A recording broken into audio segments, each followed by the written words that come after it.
Ladies and gentlemen, welcome to Piedmont University Athletics on YouTube. Matt Kudrowski bringing you the action here from Maryville Field on the Demers campus of Piedmont University. It's a beautiful, mostly sunny skies with 73 degrees here in good old Demers, GA. And we have Piedmont baseball. This is the final home series for Piedmont here in the regular season. And they cap it off against the visiting Scots of Maryville College.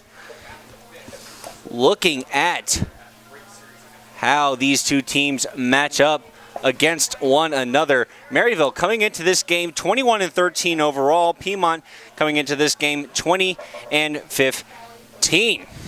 Looking at how things shake up in the CCS baseball standings. Piedmont still trying to improve their positioning in the standings for any kind of hope of hosting a game in the CCS tournament. They currently sit in 4th.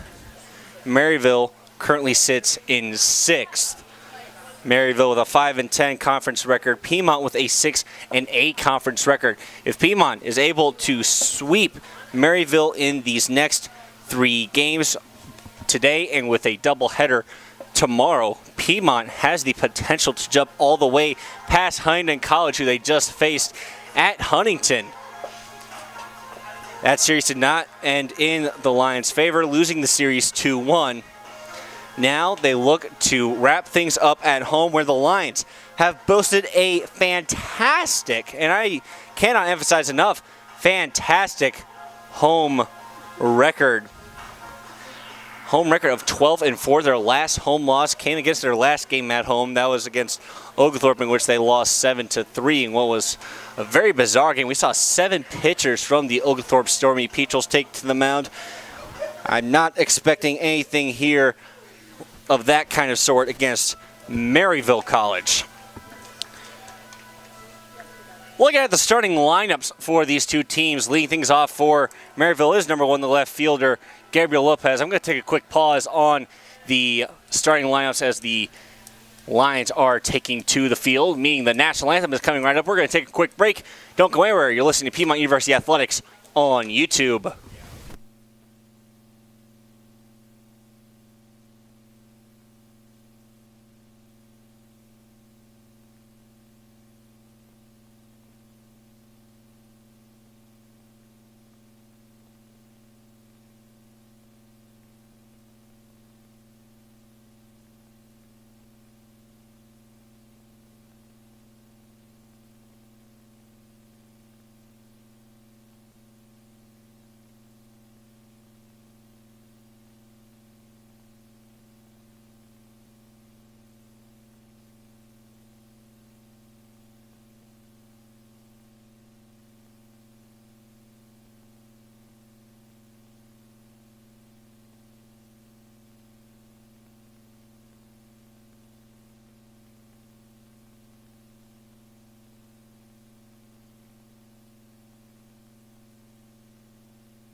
Welcome back to Piedmont University Athletics on YouTube. We took a nice break for the national anthem. We had a nice change of pace. Coach Scalley's own daughter sang the national anthem over the loudspeaker here in Maryville Field. And at the end, you could just hear the elation from both parties of the Maryville and Piedmont faithful.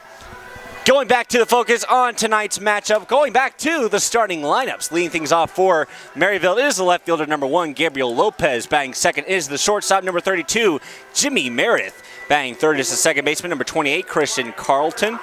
Cleanup hitters, the first baseman, number 33, Will Hubble. Batting fifth is the designated hitter, number 14, Hunter Thaxton. Batting sixth is the center fielder, number 11, Max Bowers. Batting seventh is the catcher, number 30, Ashton Whitaker.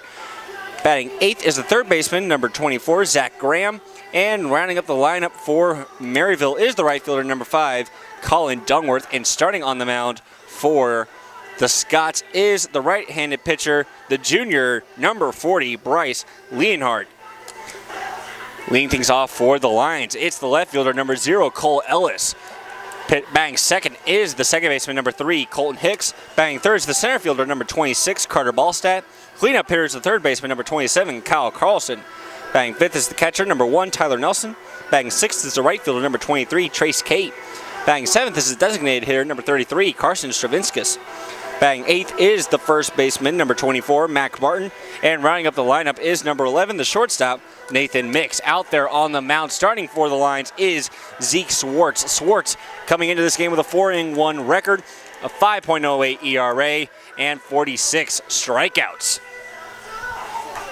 His adversary on the other side of the mound for Maryville, Bryce Leonhardt, comes into this game with a 3-2 record, 4.75 ERA, and 31 strikeouts. This is through 53 innings pitched versus for Zeke Swartz, 51 and a third innings pitched. So both of these starting pitchers, they have pitched north of, I don't know how much you could say it. When you're pitching over 50 innings in the season, you are consistent. You are able to go deep into the game, and that's what I'm expecting from these two pitchers here tonight. First pitch from Swartz coming at 5:58 p.m. Misses the zone for ball one. Second pitch, this one manages to find the outer upper corner for strike one. Evens the count at 1-1 for Gabriel Lopez, the left fielder.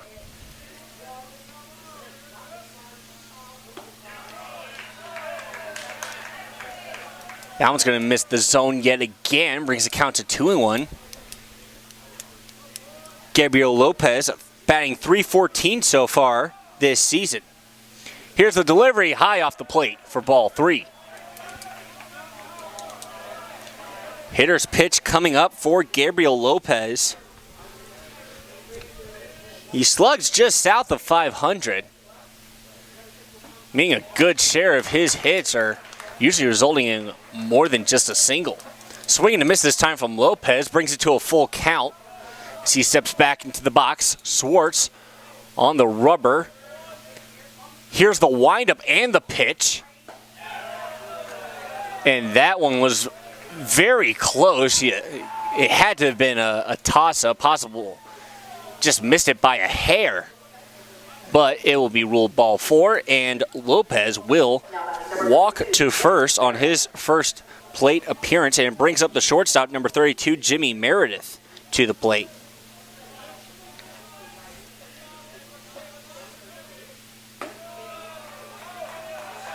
First pitch to Meredith misses the zone for ball one. Meredith comes into this game batting .323. That's the third highest batting average on this Scots team. 1-0 count, runner on first. Meredith will get a piece of it as he fouls it back into the netting. Evens the count at 1-1.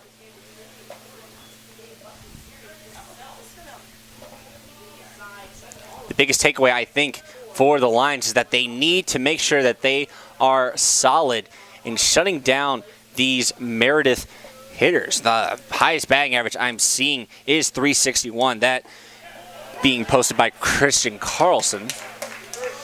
But the Lions are able to keep the runs to a minimum defensively while also making sure that the bats are hot. You're looking at the keys to a Lions victory here today. 1-2 count for Meredith. Swartz will attempt a pickoff at first. Lopez will do a little two-step back and live to see another day.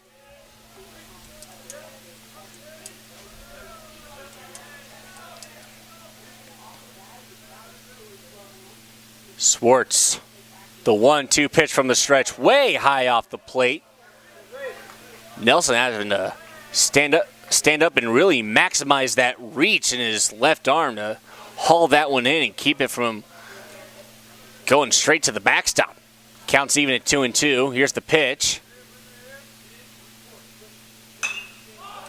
And Meredith will foul this one off over to the right as it lands just behind the Maryville bullpen.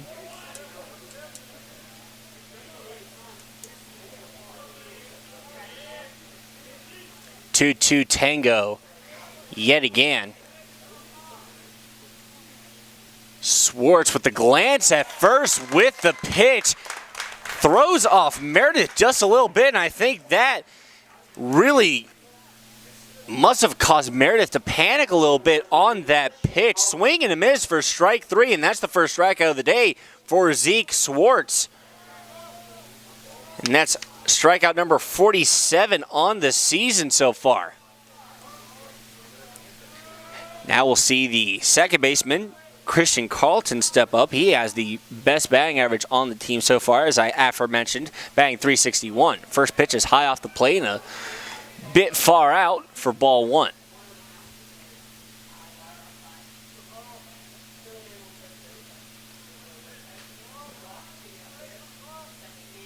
Swartz with the look over to first. This time he'll go for the pickoff attempt at first. Lopez once again will do a little two-step back to first and live to see another day.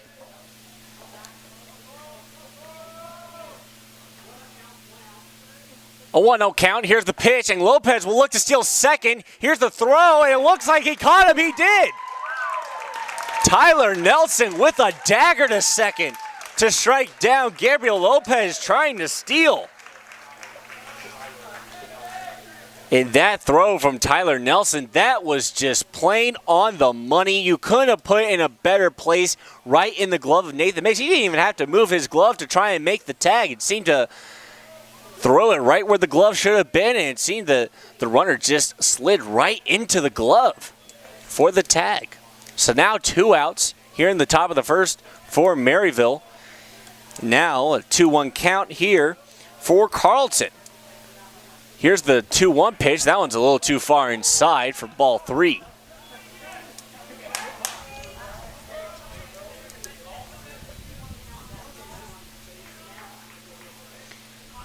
Three-one pitch, hitter's pitch. That's off the plate, a little too far outside for ball 4. That's the second walk we'll see from Zeke Swartz here in this inning here today. And it brings up Will Hubble, the first baseman, the cleanup hitter.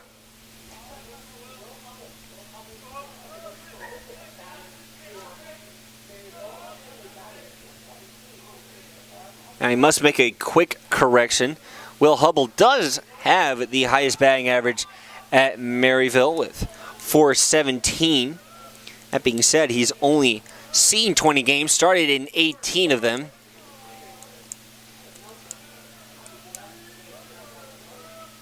So far he's been slugging .514. He's got 15 RBIs as well, with a home run and 4 doubles. So definitely a very fearsome adversary for Zeke Swartz here with 2 outs and a runner on first. Here's the 1-1 pitch. Swing and a miss for Hubble.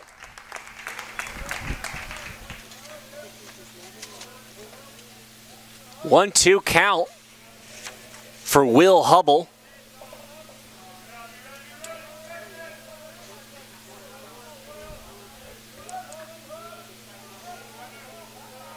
As I mentioned, Hubble has 1 home run so far. Swing and a miss. Nothing to him there.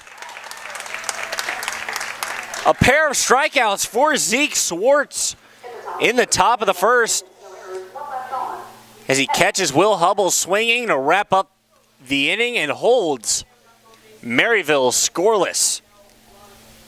A pair of walks, a runner caught stealing, and 2 strikeouts is the summary of the top of the first. And now we go into the bottom of the first, and now we'll see the Lions have their chance in their first appearances to the plate. Don't go anywhere. You're listening to Piedmont University Athletics on YouTube.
Welcome back to Piedmont University Athletics on YouTube. Matt Gajowski bringing the action from Maryville Field in the final home series, Game 1 for the Lions here hosting Maryville College.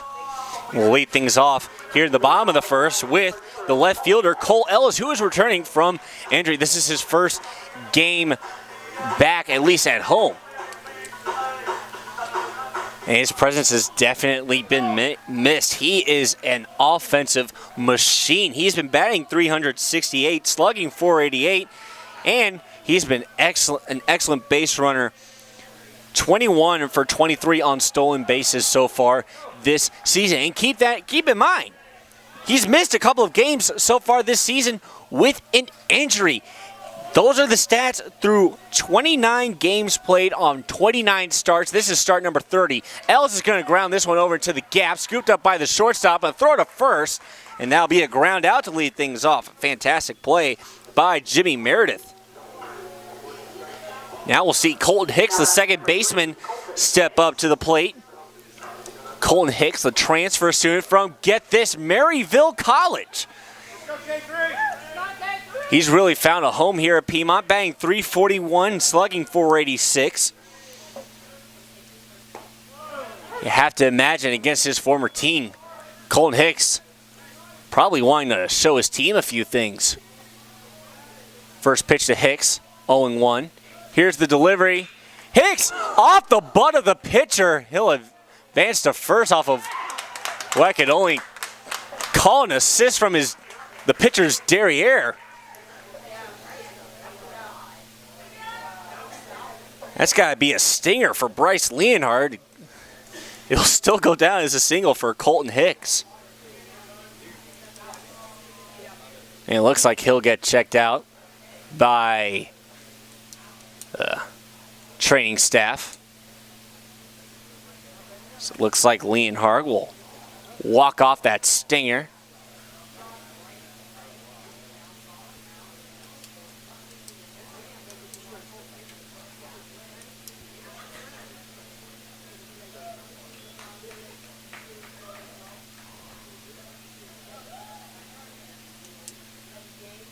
Leonhard looks like he'll be okay. He's going to step back onto the mound.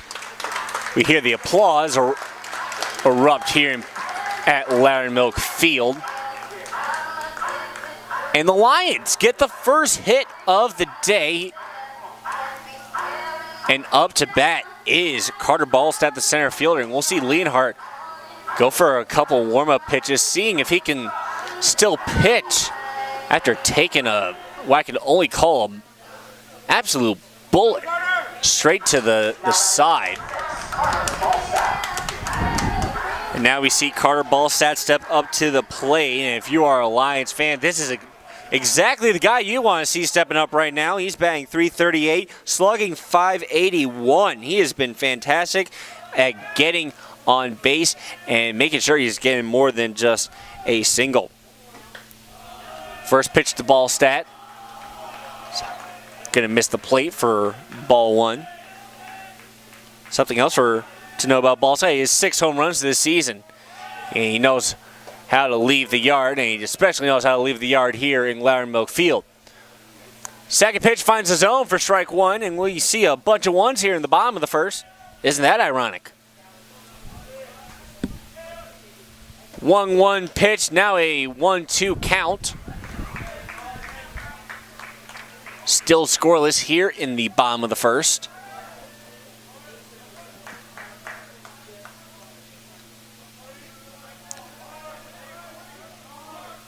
Leonhard eyeballing Ballstadt. He'll take a glance back at first. Here's the pitch from the stretch. A swing and a miss from Ballstadt for strike 3. First strikeout of the day for Bryce Leonhard. And now we see the third baseman, Kyle Carlson, step up to the plate. 2 outs now here in the bottom of the first. Runner still at first for Piedmont. Now Colton Hicks, 27 of 34 as far as stolen bases are concerned. And Piedmont, very aggressive as far as base running is concerned. They love to try and steal the bases. Hicks with a little stutter step. It looked like he was definitely thinking about stealing second, but he'll retreat. Pitch finds the zone for strike one. Kyle Carlson, the third baseman, currently batting .296 and slugging just over .500. .504 to be exact. Swing and miss from Carlson for strike two. And Lienhart looking to close out this inning with a 3-pitch strikeout on Kyle Carlson.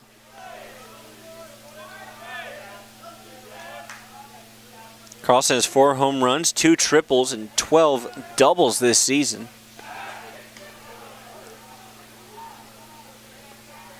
He also has a grand total of 33 RBIs, which is second on the team, or at least second on this lineup, behind only Carter Ballstadt. See a pickoff attempt at first. Here's the 0-2 delivery. Actually, we will see another pickoff attempt at first. Hicks able to get back to first yet again. Lienhart definitely knew that Hicks was debating on stealing second. That earlier pitch definitely wants to try and pin him back and keep him from going anywhere. Strike and still a little bit of fear.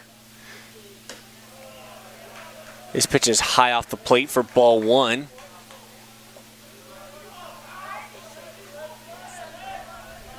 Carlson will step back into the box to face the 1-2 count with 2 outs here in the bottom of the first. Lienhart with a glance back at first. Here's the pitch from the stretch.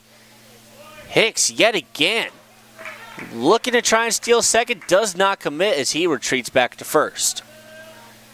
2-2 count with 2 outs. Deuces are wild for the first time here tonight.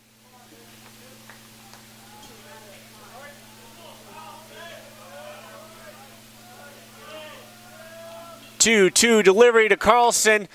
Hicks will run for second and gets down fair and off the wall over in right field. Gets away from the right fielder. Hicks will round third as he heads for home. And Colton Hicks, the Maryville transfer, posts the first run on the board for the Lions in this series. Isn't that a little bit of poetic justice after an RBI double from Kyle Carlson breaks the scoreless tie here in the bottom of the first. Lions bats are heating up early as now we see the catcher Tyler Nelson step up to the plate.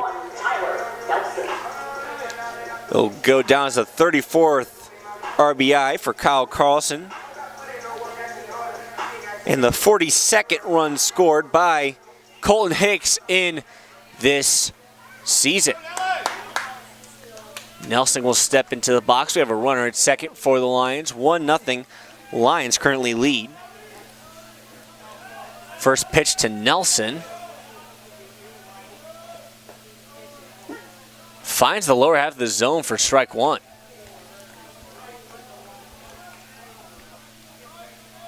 Tyler Nelson comes into this game batting .271, slugging .347. He does have a home run this season. 0-1 delivery, manages to catch the outer half of the zone to make it an 0-2 count. 2 pitches and 2 strikes for Tyler Nelson. Saw a similar fashion for Kyle Carlson, but it resulted in an RBI double. Wouldn't mind if we saw a similar fate here. This one's going to be low in the dirt. Carlson will advance to third off of the wild pitch. A 1-2 count now for Tyler Nelson, a runner on third with 2 outs. The Lions, they have been extraordinary in producing offense, especially with 2 outs on the board. They've managed to not let those 2 outs scare them. Still very aggressive offensively, even with 2 outs. Here's the 1-2 pitch. It is a curveball that just never found the zone. A little too far outside, a little too high perhaps. Evens the count at 2-2. Deuces are wild for the second time here today. Second time in this inning alone. Second time in this half of the inning. A swing and a miss from Tyler Nelson, and that wraps it up. We've seen a pair of strikeouts from both pitchers here in today's game, and that will wrap up the first inning. Lions get the first run on the board. An RBI double from Kyle Carlson brings home Colton Hicks and gives the Lions a 1-0 lead as we head into the top of the second inning. Don't go anywhere. You're listening to Piedmont University Athletics on YouTube.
Welcome back to Piedmont University Athletics on YouTube. Matt Kajowski reporting from Maryville Field, bringing you the action on a beautiful day here in Demers, GA. And a beautiful game if you're a Lions fan. They currently lead 1-0 as we go into the top of the second. We'll see 5, 6, and 7 on the batting order up next for Maryville. So we get things started with the designated hitter, Hunter Thaxton. Zeke Swartz entering a second inning of work. First pitch to Thaxton, swing and a miss for strike one. Hunter Thaxton comes into this game, batting .302 and slugging .509. He's also got 29 RBIs so far. Second pitch, makes it strike two. Zeke Swartz looking for his third strikeout of the day on a 3-pitch strikeout. Will he get it? Here's the 0-2 delivery. This one's going to be sent into right field. Back at the wall, it's gone. Oh my goodness. Hunter Thaxton up and away. And just like that, the Maryville Scots tell the Lions faithful, not so fast, my friends. Pulling the old-fashioned Lee Corso. That's Thaxton's 6th home run of the season. That's second behind Zach Graham.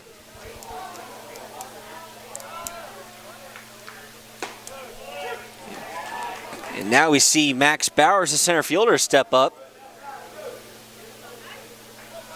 I'm still trying to comprehend what just happened. It just seemed like a very casual fly ball over in the right, but somehow it just hung in the air, and I don't know if there was some wind at the back of that ball or what, but it left the yard, and we're looking at a tie game here, folks.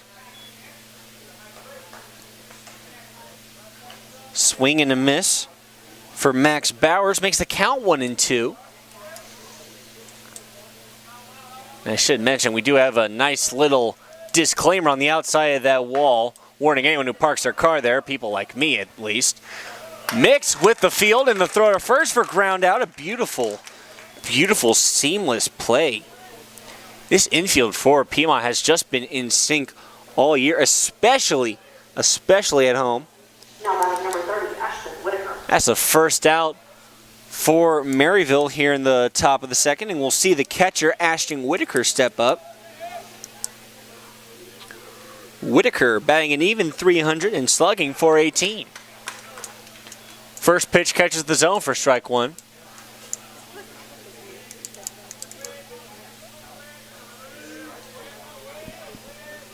Oh, 1 count. Here's the delivery. Finds the lower out the zone for strike two. An 0-2 count now for Ashton Whitaker. The last time we saw an 0-2 count in this inning, it resulted in a home run. We're hoping at least that it doesn't result in anything similar here. Here's the pitch, and Whitaker gets a piece of it as it just gets tipped back into the brick backstop. It seemed like he got that at the very end of the barrel of his bat.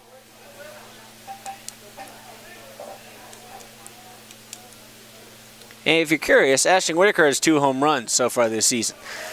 0-2 pitch yet again. This time it's high off the plate, makes it 1-2.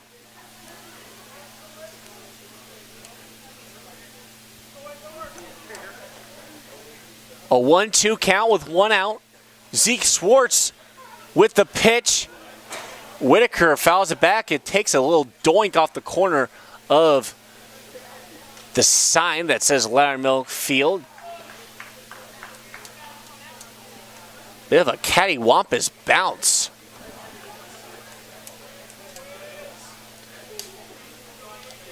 One-two pitch.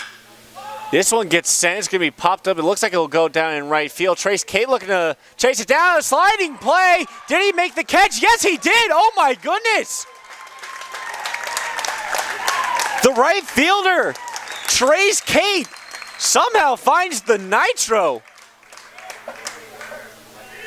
Oh, my goodness. What a fantastic play. Fantastic hustle to chase that ball down in foul territory. And it'll go down as a flyout, and that's out number 2 for Maryville. And we'll see the third baseman, Zach Graham, step up to the plate. This guy leads Maryville in home runs so far this season. He has 9. He's 1 away from double digits.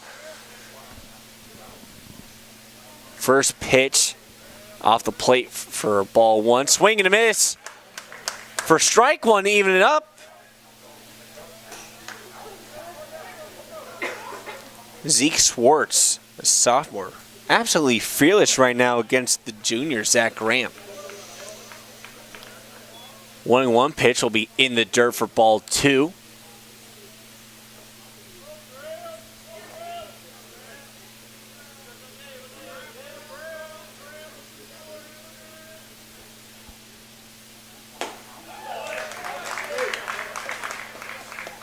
And now we'll see Schwartz find the zone again.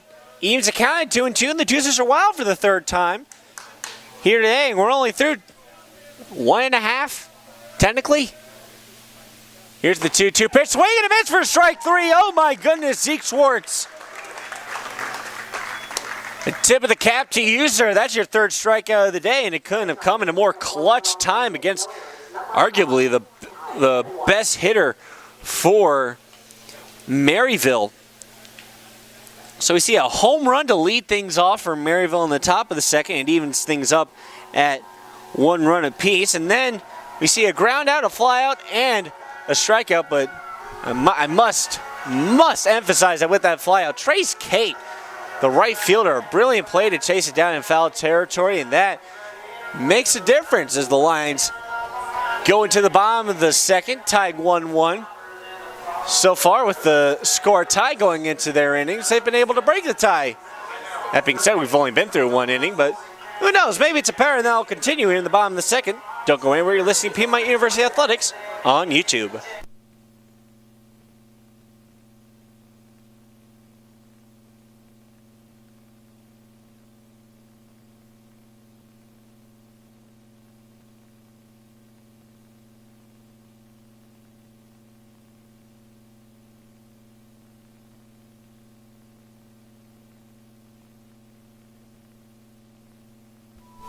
Welcome back to Piedmont University Athletics on YouTube. And Piedmont wasting no time getting things started here in the bottom of the second. Trace Kate, the right fielder, is stepping up to lead things off. It'll be 6, 7, and 8 up on the lineup here for the Lions to get things started here in the bottom of the second. First pitch, and it looks like Kate will make a bit of contact with it as it's almost like a swinging bunt that went foul for strike 1. 0-1 count for Kate. Here's the pitch. That one very close to grazing that inside shoulder of Trace Kate. Kate able to turn away, even the count at 1-1. Here's the pitch. That one's in the dirt for ball 2. Bryce Lienhart entering his second inning of work. He's already got a pair of strikeouts today. Here's the windup and the delivery. Kate with a chopper to third. A brilliant field and a quick throw to first. It's Zach Graham. That glove is solid as he takes in a very hard hit baseball. Makes a quick throw to first for out number 1. It brings Carson Stravinskas, the designated hitter, up to the plate.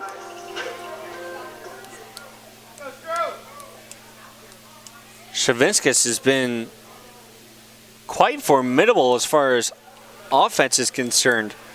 He's batting .353, slugging .451. Yeah, he does have a triple in 3 doubles and 12 RBIs. This, however, comes through only 16 games played and 12 games started. 1-1 count with 1 out here for Stroh. That's a lot of ones here in the bottom of the second. We'll see a grounder that gets past the first baseman and leaks into right field. That was a brilliant hit by Carson Stravinskas, able to find the tightest of windows to get a single. And we'll see the first baseman, Mac Barton, step up. Mac Barton batting .360, slugging .560. 15 RBIs, 2 home runs. He's got some power to him, and he's come close a couple of times to leaving the yard here in Loudermilk Field. 1 out, a runner on first. Score is tied 1-1. Here's the first pitch to Barton. Barton with a grounder to second. 4, 6, 3. No, Barton safe at first via fielder's choice. But Stravinskas will be stomped out at second. Make it 2 outs. And we'll see the shortstop, number 11, Nathan Mick, step up. The transfer senior from Adrian. Batting .274, slugging .336. That being said, he has been phenomenal when he does get on base, and he knows how to draw a walk. 17 walks so far, and this time he's going to get hit by a pitch. A painful way to get to first, but effective none the least. First hit by pitch we've seen in this game. Credit to Bryce Leonhardt, and now we're back to the top of the order, and we'll see Cole Ellis step up. He had a ground out his last time out. He'll look to change that here in his second at-bat. Runners on first and second for Piedmont. A brilliant scoring opportunity here if Ellis can get one down. Here's the first pitch. Swing and a miss from Cole Ellis for strike one.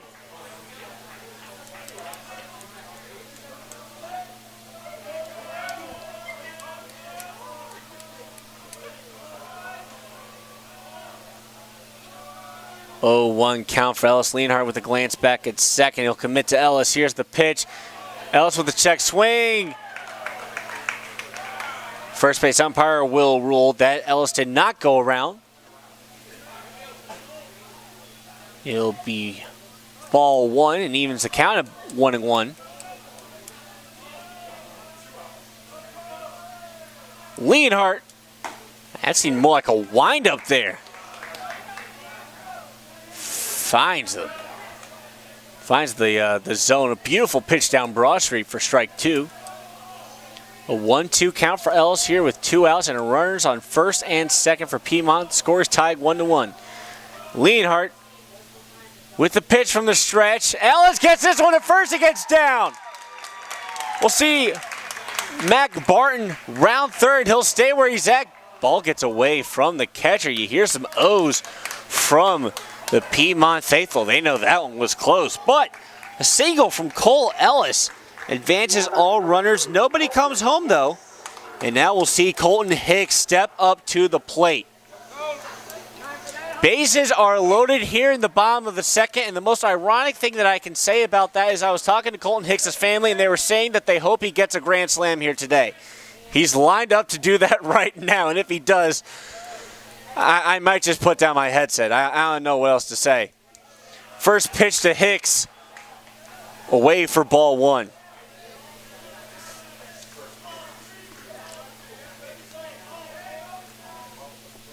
Colton Hicks has 4 home runs so far this season. Here's the delivery. That one sits nicely in the top of the zone for strike 1, even it up at 1-1 with 2 outs. Bases loaded here in the bottom of the second. Score is tied 1-1. Colton Hicks against his former squad. Here's the 1-1 delivery. That one's blown away for ball 2. A 2-1 count for Colton Hicks with 2 outs. And the bases loaded.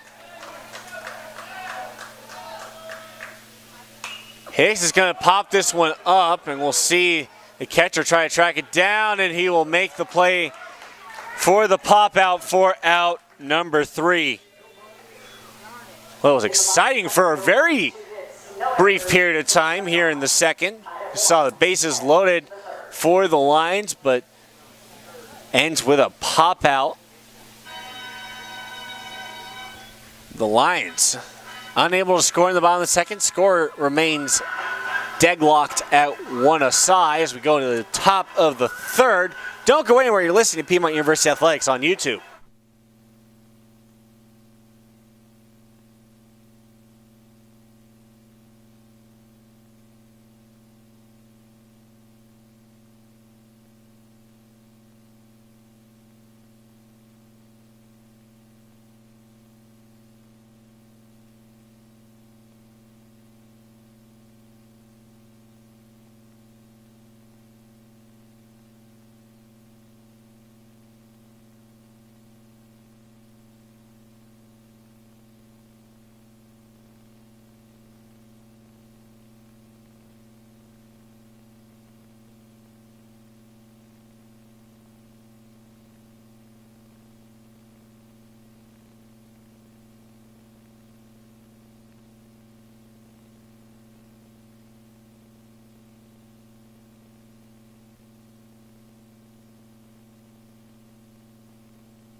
Welcome back to Piedmont University Athletics on YouTube. Thin Lizzy once sang a song in 1976 that went a little something like this. The boys are back in town. And boy, the Piedmont Lions are back here in Maryville Field for their final home series of the regular season. They host the visiting Scots of Maryville College. Ooh, it's a little bit breezy as my stat sheet goes flying through the air. Managed to make the snag to keep it from going anywhere, but that's not going to come on camera, so you're going to have to take my word for it.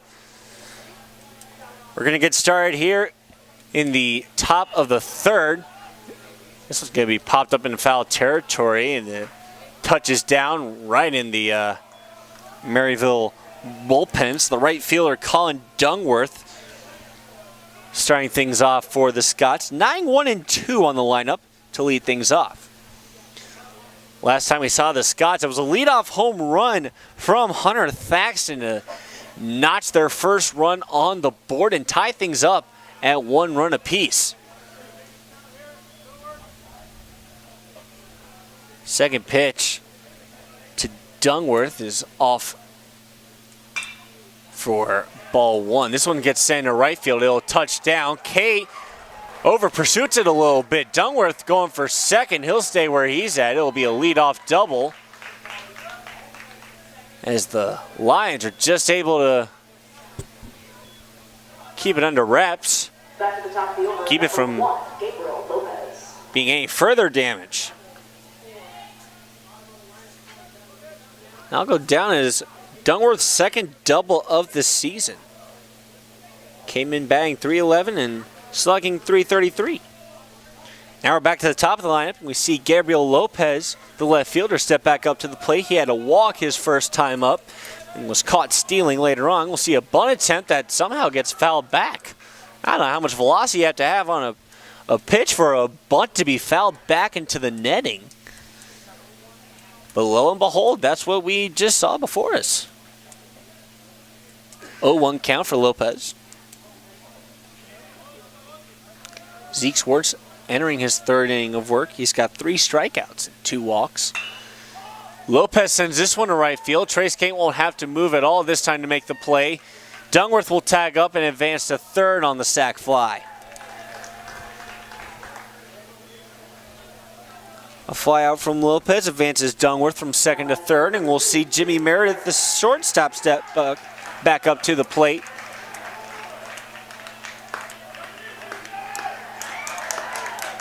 And it looks like Dungworth was caught at third.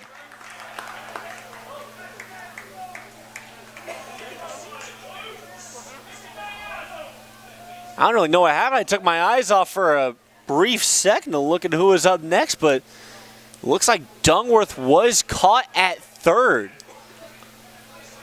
Maryville head coach will have to walk out and look for an explanation from the umpire. We'll see if his case will, see if the umpire will take the coach's case.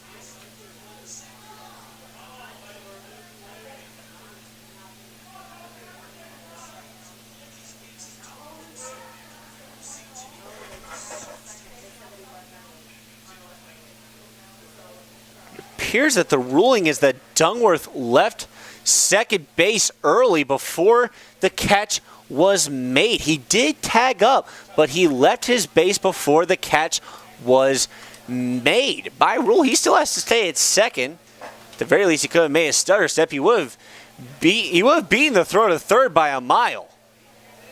But because he left the bag early, he will be ruled out at second. So that's the most unconventional double play I think you'll ever see in baseball. Either way results in 2 outs for Maryville as we see Jimmy Meredith step up.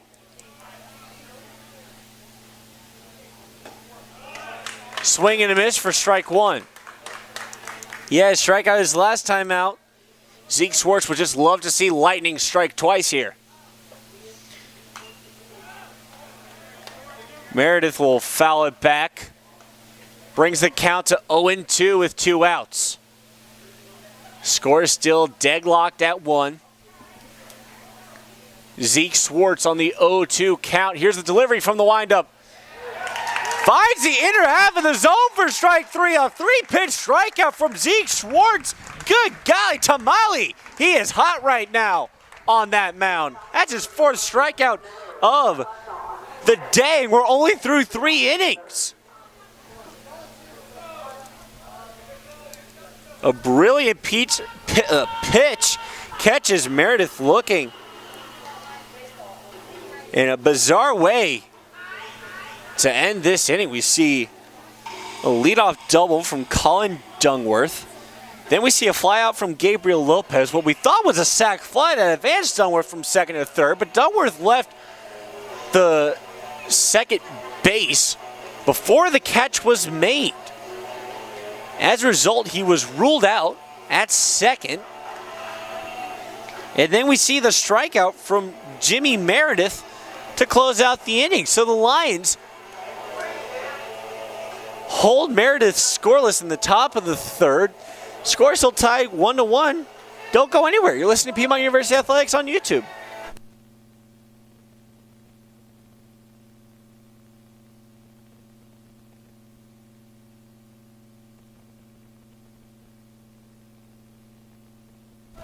Welcome back to Piedmont University Athletics on YouTube. Crazy train filling the air here in Loudermilk Field.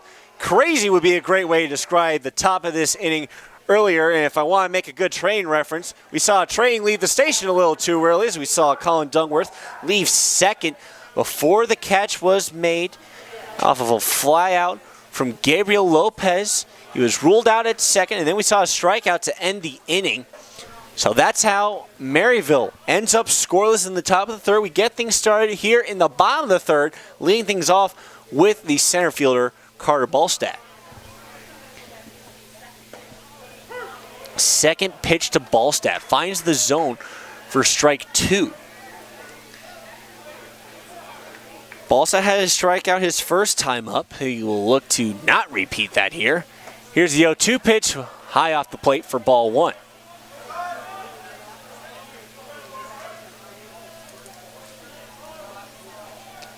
One-two count for Ballstadt. Here's the pitch.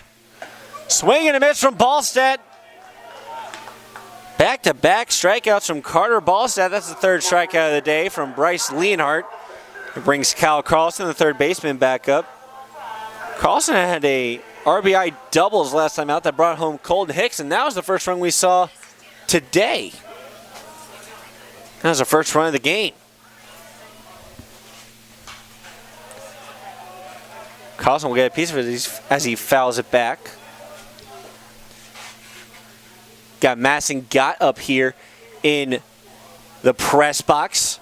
Massing, one of the many seniors of the Mass Communications Department who presented her senior capstone today. Congratulations to her, as well as the other senior Mass Communications Department colleagues of mine who presented their final projects to our professors. They did an extraordinary job.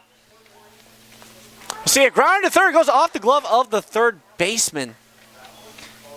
It'll be called foul because third baseman had to try and make the catch in foul territory because it got away from him and because he was not able to make the snag. It's ruled a foul ball. Counts 1-2.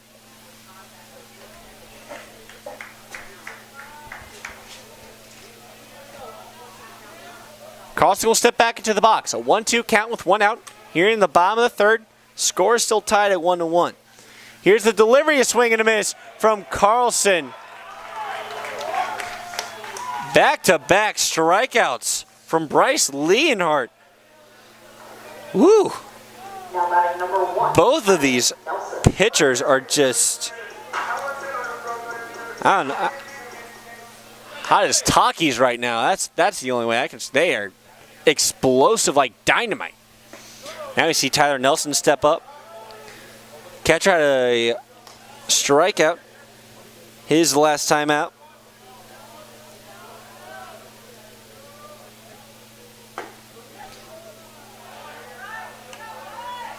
A 1-1 count now for Nelson. Leonhardt And Nelson gets it down to left field as it zips by the shortstop for a single. So you will not see 3 straight strikeouts for Bryce Leonhardt. And we will see Trace Kate, the right fielder, step back up. He had a ground out his last time up as he sent a grounder over to short and a quick throw to first.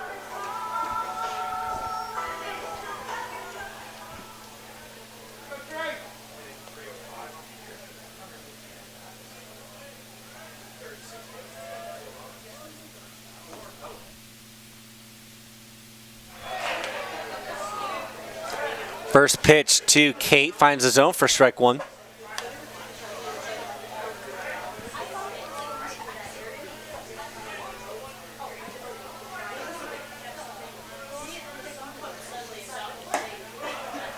Second pitch to Kate, high off the plate, evens the count at 1-1. One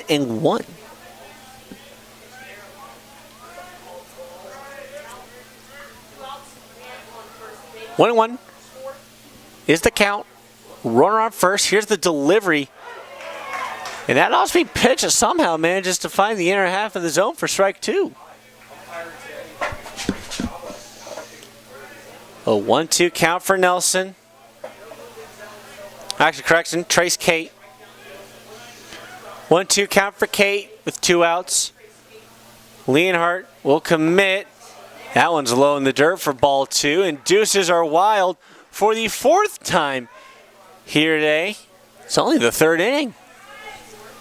All deuces that have been wild today have come during the Lions innings.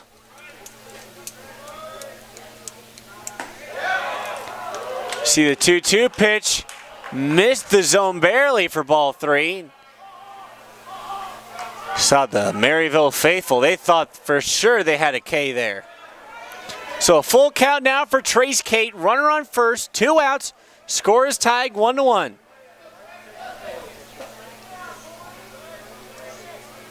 Leonhardt looking for his 5th strikeout of the game. Here's the delivery to Kate. Kate sends this right of the first base line. It touches down over by the Maryville bullpen. Keeps the count at 3-2.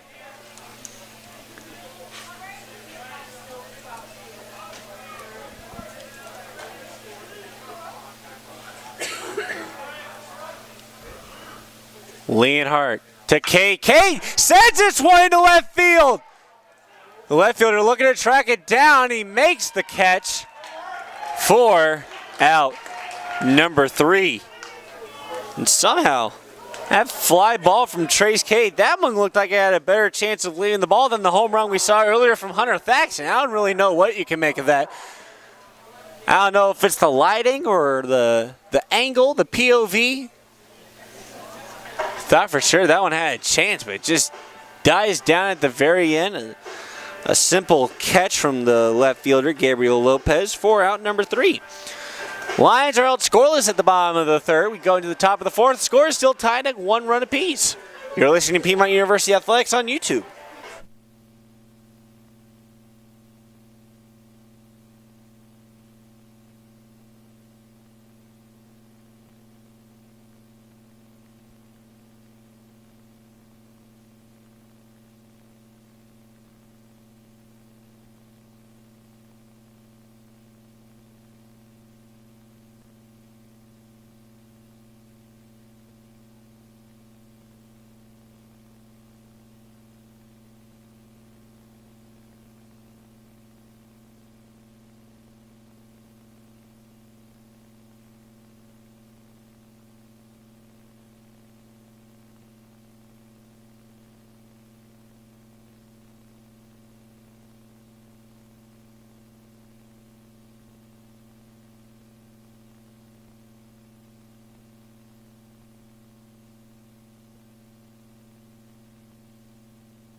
Welcome back to Piedmont University Athletics on YouTube as we get started here in the top of the 4th inning.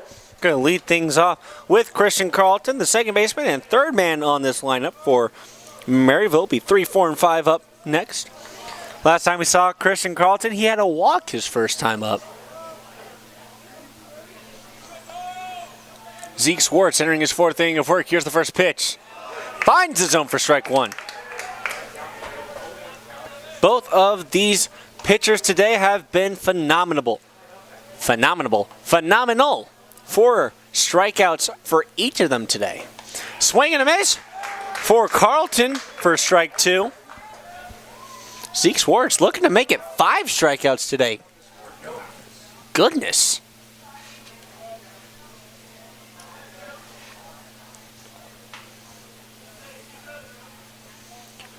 Schwartz with the 0-2 delivery.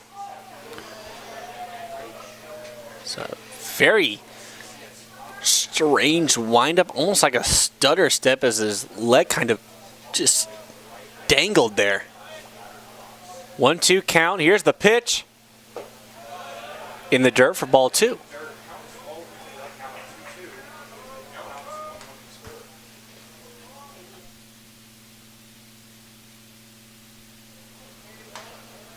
Two count for Carlton. Schwartz with the delivery. Brings it to a full count. High off the plate. Full count now for Christian Carlton, the second baseman. Here's the delivery off the plate for ball 4. That's a second walk we've seen for Christian Carlton so far today. His on-base percentage today has been perfect, and he hasn't even registered a hit. Now we'll see Will Hubble, the first baseman, step up to the plate. He's got a strikeout so far today.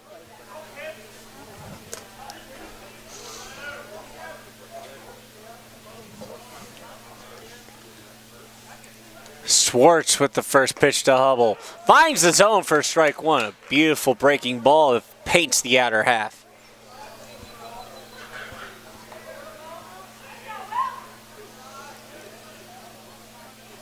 Second batter Schwartz has faced in this inning. Runner on first, no outs. 0-1 pitch. Swing and a miss for strike 2. Zeke Schwartz looking for a 3-pitch strikeout to make lightning strike twice on Will Hubble.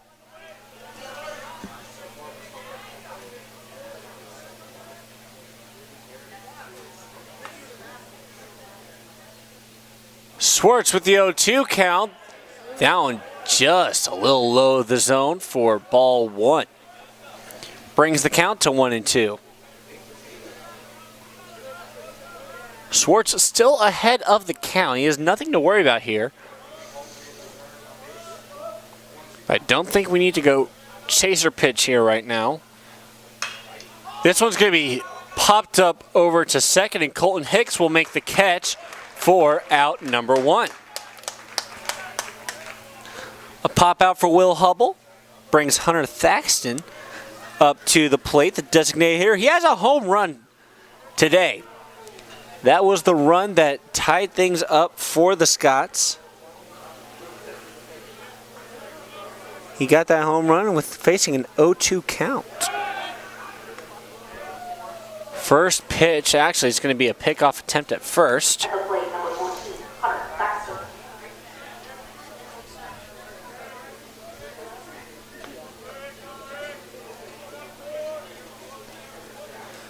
Here's the first pitch to Thaxton. Thaxton grounds it over to second. Hicks makes the field. He makes the toss over to the shortstop, Nathan Mix, at second to force out Hubble, or rather Christian Carlton. However, because of where the runner was, Nathan Mix couldn't really plant his foot to try and attempt a throw to first for the double play. It'll go down as a single via fielder's choice for Hunter Thaxton. We'll see Max Bauer step up to the plate. The center fielder has a ground out on his last at bat.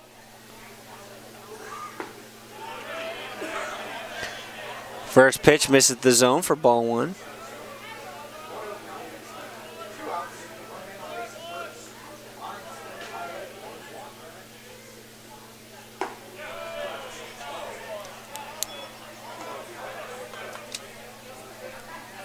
Second pitch, once again, does not find the zone, brings the count to 2-0. See a pickoff attempt at first, and Thaxton will stay right where he's at. A 2-0 count with 2 outs. Schwartz. The delivery finds the zone for strike 1. Saw Bowers just hesitate on going for that swing. Maybe he should have.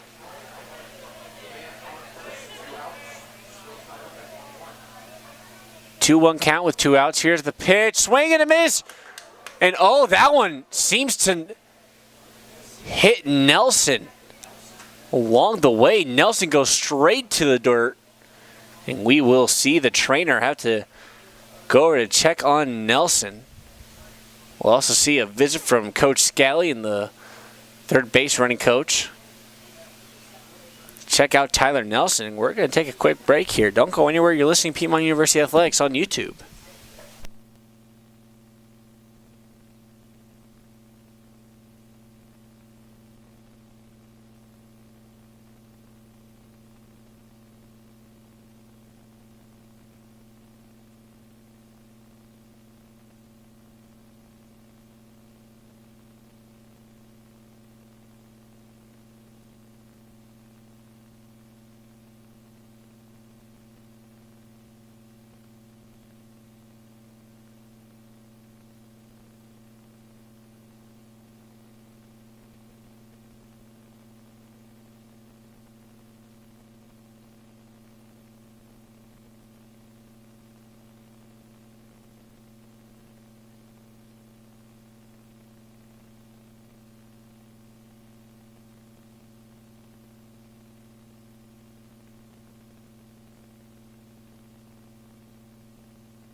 Welcome back to Piedmont University Athletics on YouTube. Tyler Nelson gets up on his own, and he will actually stay in the game, able to shake it off a little bit. Deuces are wild here in the top of the 4th. That's the first deuces wild we've seen with a Maryville at bat. Swing and a miss, and oh my goodness, what a way to close it out. Zeke Schwartz gets his 5th strikeout of the day as he catches Bauer swinging. Oh my goodness. 5 deuces wild, 5 strikeouts for Zeke Schwartz, and it came all in the same moment. Piedmont holds Maryville scoreless in the top of the 4th. Score is still tied at 1 as we go into the bottom of the 5th. Or bottom of the 4th, rather. Don't go anywhere. You're listening to Piedmont University Athletics on YouTube.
Welcome back to Piedmont University Athletics on YouTube. Carson Stravinsky is leading things off for the Lions here in the bottom of the 4th. We have 7, 8, and 9 here to start off this inning for the Lions. Here's the first pitch to Stravinsky. In the dirt for ball 1. Stravinsky had a single his last time out was a beautifully hit ball that just managed to slip past the glove of the first baseman, Will Hubble.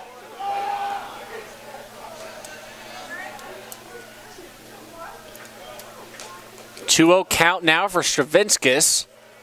Here's the delivery from Leonhardt.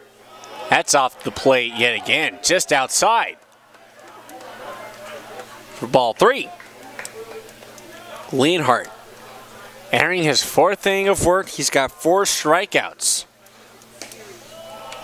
And now we'll see a 4-pitch walk for Carson Stravinskas. That's the first walk we have seen from Leonhardt in this game.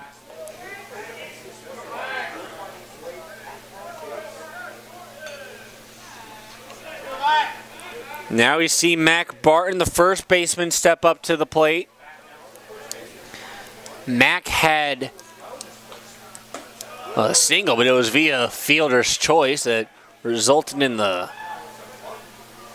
outing of Carson Stravinskas, the force out at second.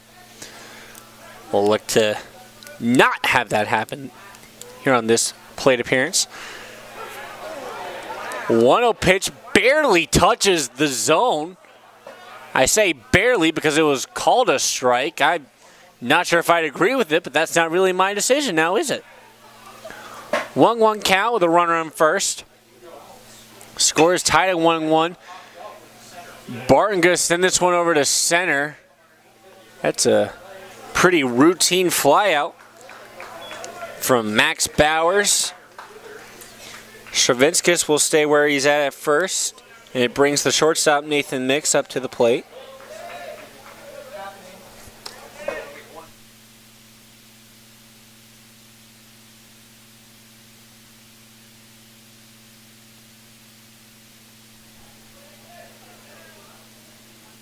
Here's the first pitch to Mix. Mix fouls this one back. Last time we saw Nathan Mix, the first pitch that came to him hit him in the back. He advanced to first on a hit pitch. Now he's faced 2 pitches. One of them was a foul ball that got sent backward, and the second was the hit by pitch. Now it counts even at 1-1 with 1 out. That's a lot of ones here in the bottom of the 4th. With the score tied at 1-1 and a runner on first.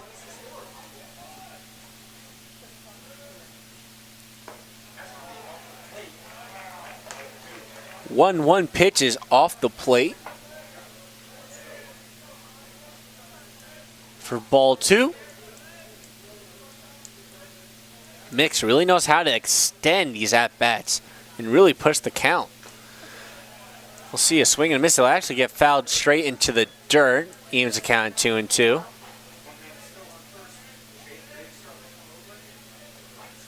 Stravinskas is still at first.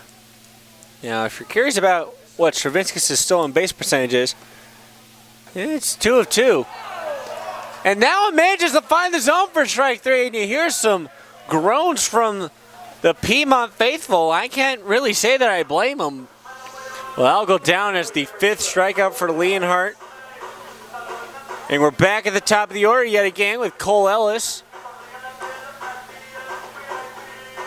Cole Ellis had a single his last time up. 2 outs, a runner on first. Here's the first pitch to Ellis. Swing and a miss for strike 1. We'll see a pickoff attempt at first. Did they get him? No, Stravinskas just manages to dodge the tag. I don't know if the tag just never got to him or if he actually beat it, but it was by the skin of his teeth that he made it back.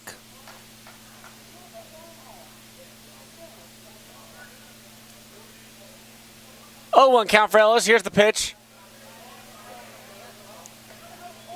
That one will be considered off the plate for ball 1.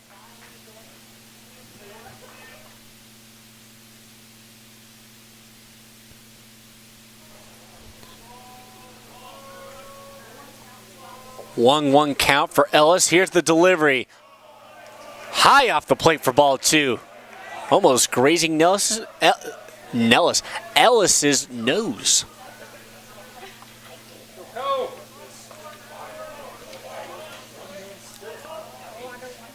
2-1 count for Ellis. Here's the pitch. High off the plate again for ball 3. Hitter's pitch up next for the Flying Hawaiian, Cole Ellis.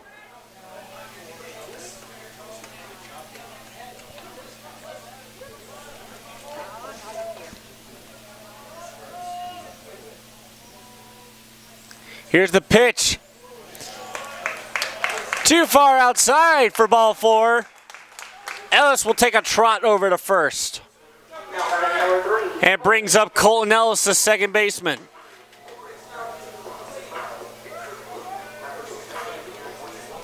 Colton Hicks scored the first run for the Lions against his former team. He was batted in off of an RBI double from Kyle Carlson.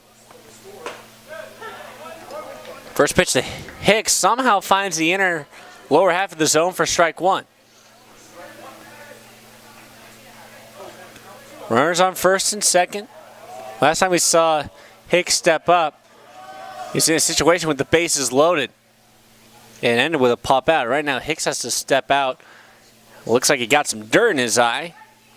He looks to be okay now, though, so he'll look to step back into the box.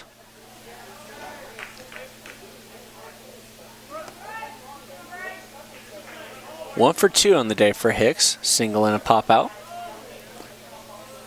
0-1 delivery on the way. Hicks sends this one to center! And that one, man, that one had some zip to it, but the center fielder, Max Bowers, able to calmly backpedal on that fly ball and make the catch for out number 3.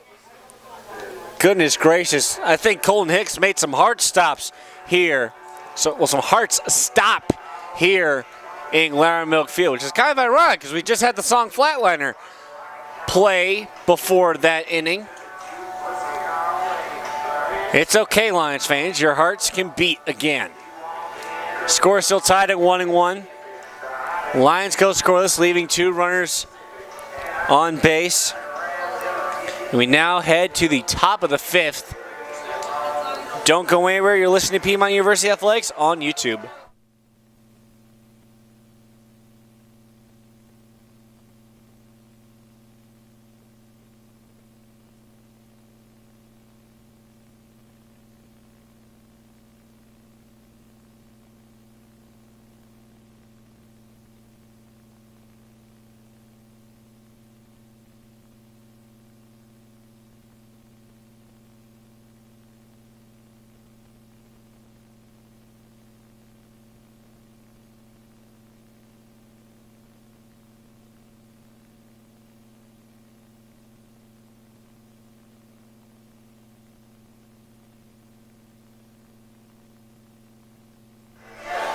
Welcome back to Piedmont University Athletics here on YouTube. Tie game here in Maryville Field. The first run came in the bottom of the first off of an RBI double from Kyle Carlson, brings home Colton Hicks. And then we saw a home run in the top of the second. They even things up. That came courtesy of Hunter Thaxton. Lions hosting Maryville College, their final conference opponent, their final home series, the final series of the regular season. Zeke Schwartz in his 5th inning of work. First pitch is high off the plate. Leading things off is Ashton Whitaker, the catcher. This one's going to be a grounder that gets by the shortstop, Nathan Mix. I'll go down as a single, and it seemed that that hit somehow had a little hook to it. Otherwise, Mix just seemed to have been going the wrong way, I guess, assuming that the hit was going one way. Ends up going the opposite. Now batting number 24, Zach Graham. Now I see Zach Graham, the third baseman, step up. He leads the team in home runs with 9 this season. He has a strikeout his last time up. With a runner on first, Zeke Schwartz looking to make that a repeat here, and that would really be beneficial for the Lions defensively right now. First pitch to Graham is fouled back for strike 1.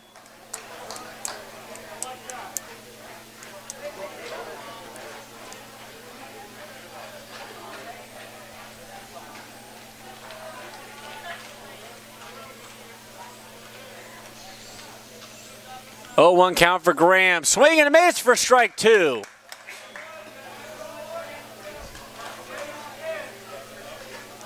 Schwartz looking to retire Zach Graham here at the plate yet again.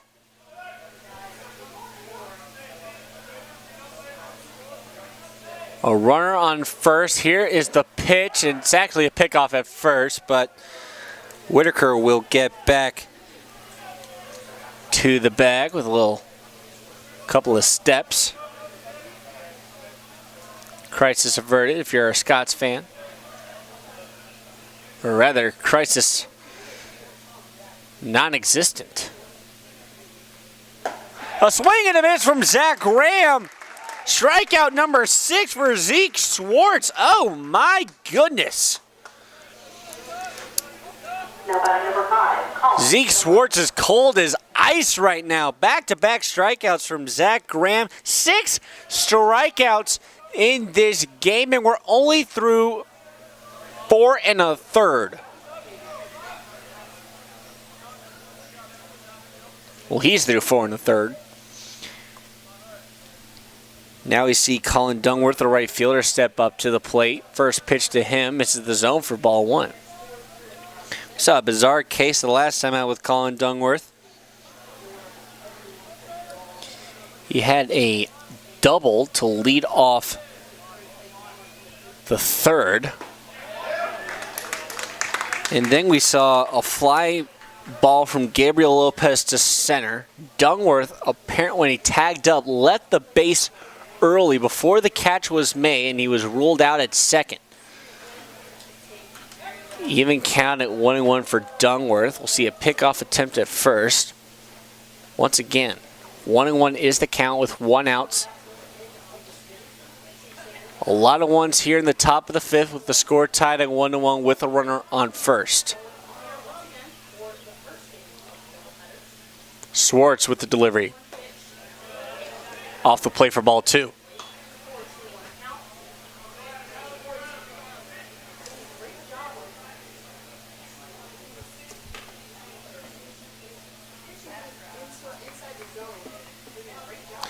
Two-one pitch, swing and a miss. Evens it up at 2-2.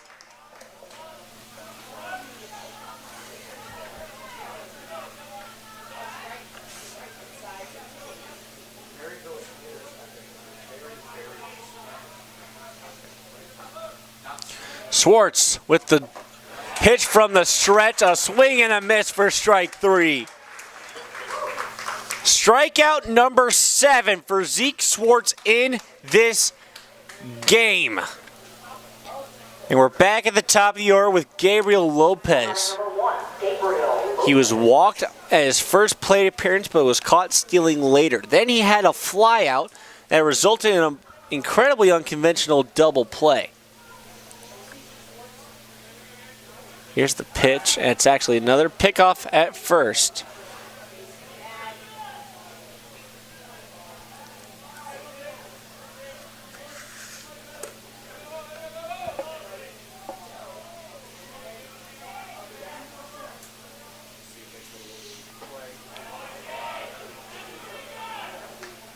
First pitch to Lopez is going to miss the zone for ball 1.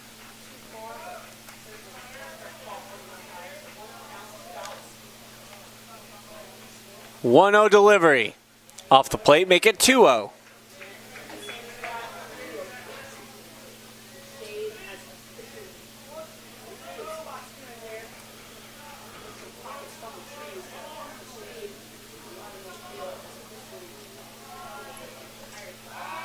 See a pickoff attempt at first. Keeps Whitaker where he's at.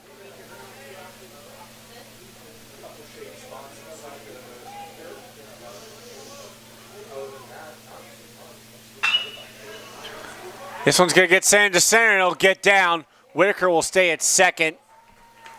It's a single for Gabriel Lopez. Now Jimmy Meredith, the shortstop, stepping up. Meredith with a pair of strikeouts so far today. He was caught swinging on one, caught looking on the other.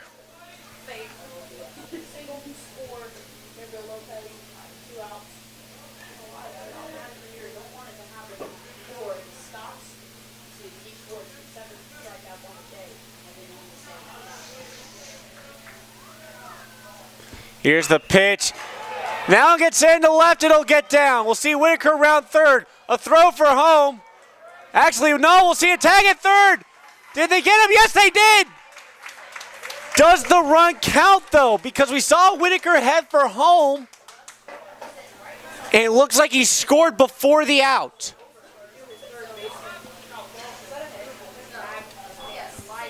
And the run will count. So Maryville does bring home a run.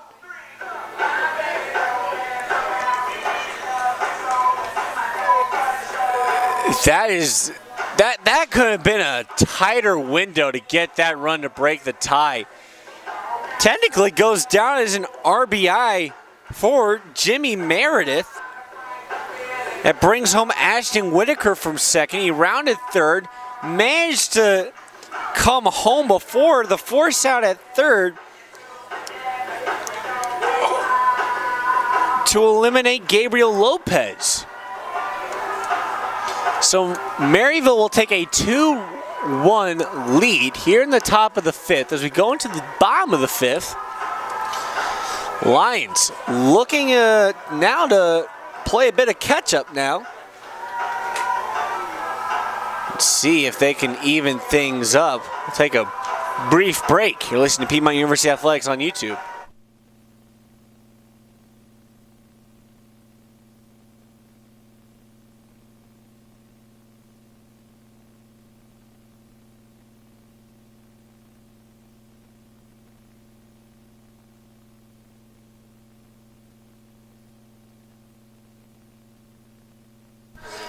Welcome back to Piedmont University Athletics on YouTube. Leading things off here in the bottom of the fifth for the Lions, it's the center fielder, number 26, Carter Ballstadt.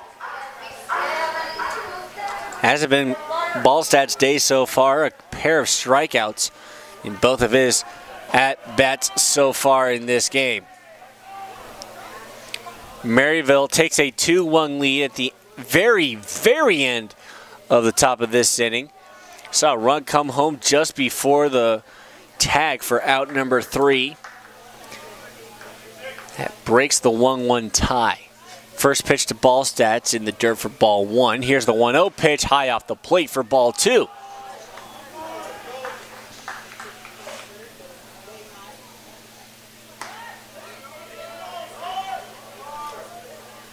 Two-0 pitch. Ballstadt sends this one to deep left center field. Back at the wall. Is it out here? No! What a catch! The center fielder, Max Bowers, just tracks it down. Crisis averted for the Scots. Oh my gosh! I thought for sure that was the equalizer from Carter Ballstadt. No! Oh my gosh. That got me excited for a second there. Now I'm sad. Now you have Kyle Carlson, the third baseman, stepping up. This one's going to be fouled off over to the right, back behind the Maryville dugout. A very deep flyout from Carter Ballstadt. 0-1 pitch finds the zone for strike 2.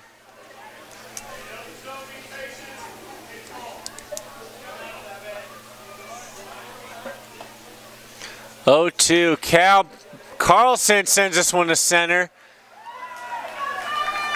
And Max Bowers, he is defending center expertly. Back-to-back fly balls go his way. He makes the catch on both of them.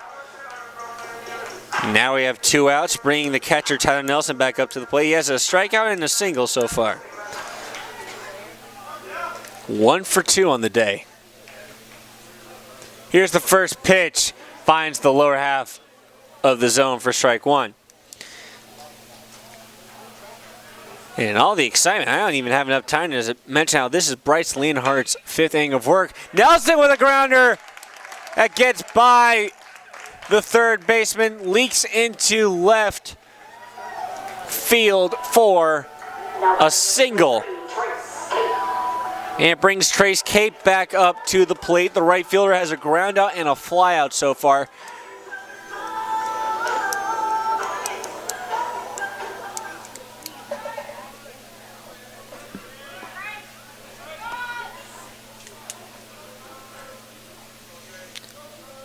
Leonhardt with the first pitch to Kate. Beautiful fastball catching the upper half of the zone for strike one.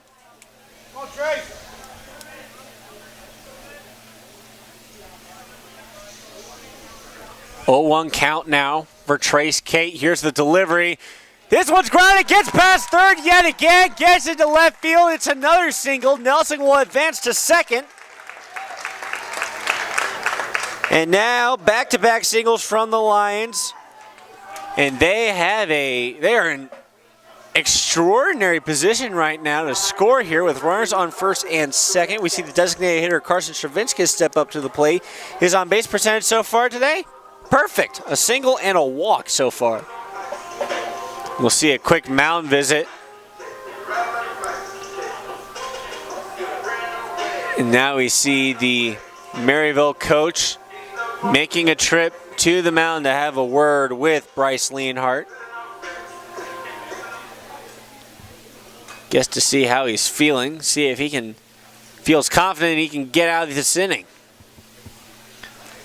I'll say this though, even if Leonhardt gives up one run that evens up this game, he's been extraordinary. I don't see a reason to pull him from this game just yet. He has 5 strikeouts, a walk, and a hit by pitch. You really can't quite give him much of a fault or reason to pull him here with. Granted, he has runners on first and second with 2 outs, but it's only the 5th inning. I think Leonhardt can definitely go longer. It looks like the coach is going to let him.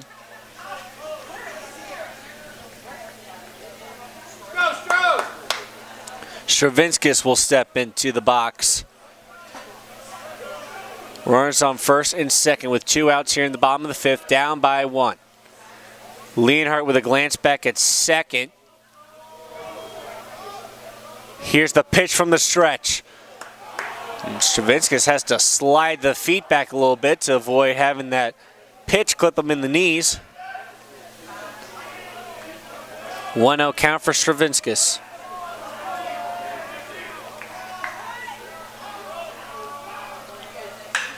Stravinskis with a high ball sent over to center field. Bowers will make the catch for out number 3. The 3 outs in the bottom of the 5th for the Lions. 3 fly balls that all go to center field.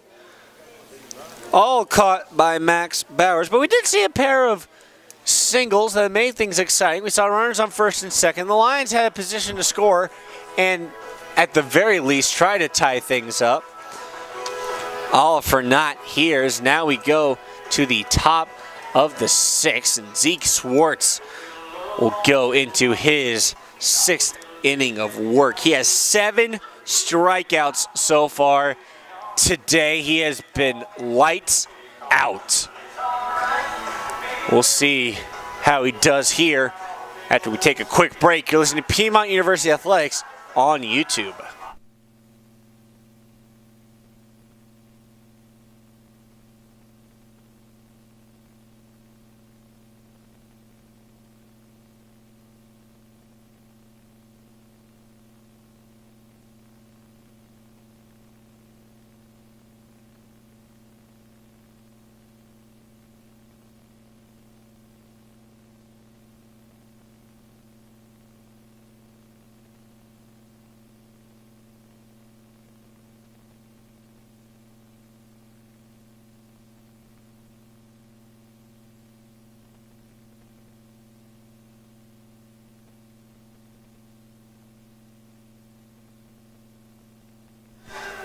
Welcome back to Piedmont University Athletics on YouTube.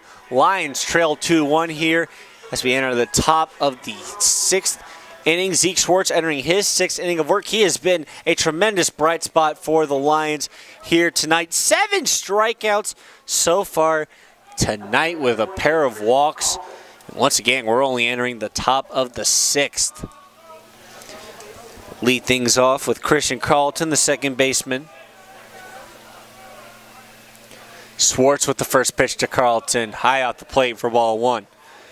So far for Carlton, on both of his appearances to the plate, yet to technically register in that bet because both of his plate appearances have been walks so far. Those are, in fact, the only walks that we've seen from Zeke Schwartz. This one's going to be fouled back over into the side hill over by the tennis courts. See the ball gently roll down the slope. Count is even up at 1-1 for Carlton. Schwartz with the pitch. Carlton fouls it back right off the brick backstop. And that pitch will seem to go right back to Schwartz.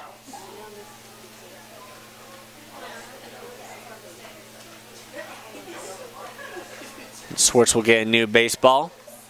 The umpire will inspect that one, and he'll just keep it in his pocket. 1-2 count now for Christian Carlton. A chance for Zeke Schwartz to get his 8th strikeout today.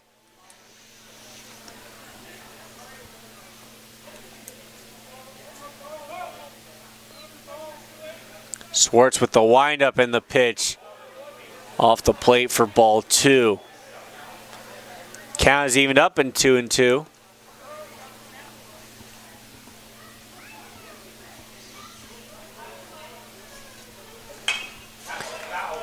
And this one's going to be fouled off. Keeps the count at 2-2.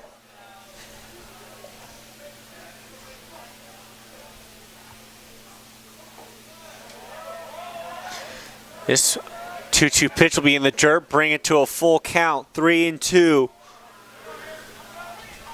Schwartz trying to prevent this at bat from getting away from him. Here's the pitch. Off the plate for ball 4. The 3rd walk for Zeke Schwartz and the 3rd walk for Christian Carlton. Number 33, Will Hubble. Now we will see Will Hubble step up. The first baseman has a strikeout and a pop out so far today.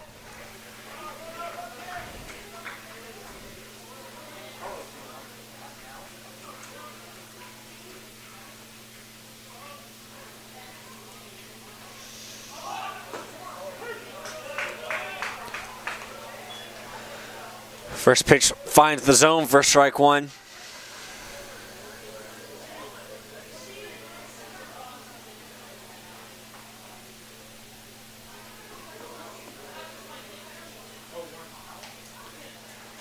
Oh, 1 count. Here's the delivery. We see Hubble line up to bunt.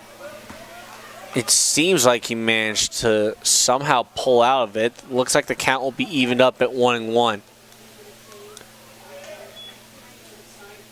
Here's the 1-1 delivery. Actually, it's a pickoff at first. Will they catch him? Yes, they will. A brilliant heads-up play from Zeke Schwartz. Stops Christian Carlton from getting anywhere with that walk.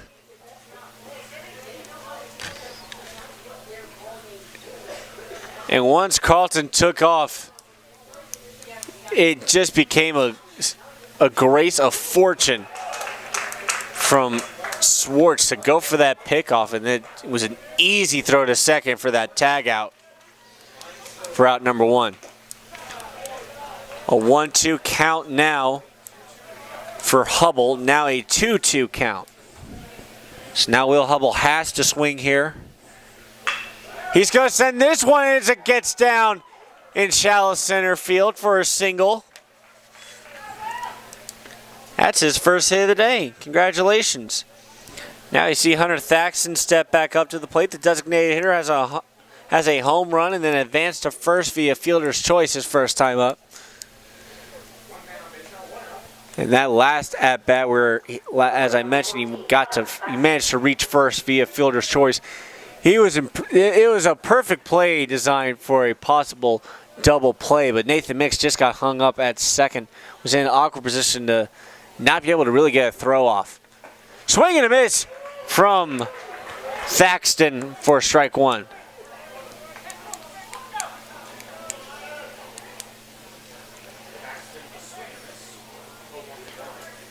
Oh, 1 count for Thaxton with a runner on first.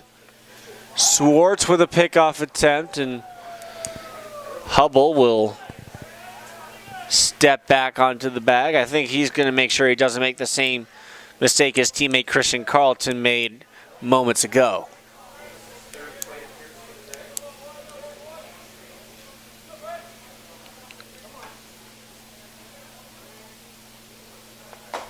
Swing and a miss on the 0-1 pitch for strike two.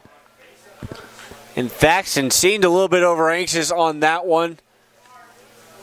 Looked to me that pitch was heading for the outer half of that zone, and I didn't think it looked like that pitch was going to be finding the zone. 0-2 count now for Hunter Thaxton.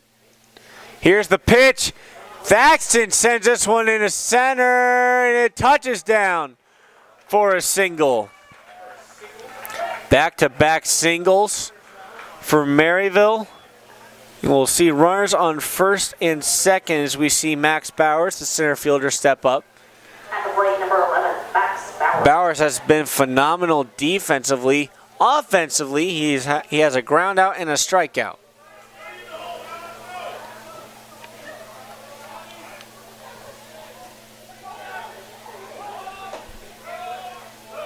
Bowers lines up to bunt, but will pull out on that first pitch for ball one. I think that pitch was a little too high off the plate.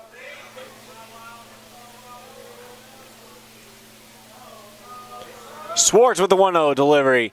This one's fouled back into the brick backstop. Evens the count at 1-1 with one out for a lot of ones here in the top of the sixth.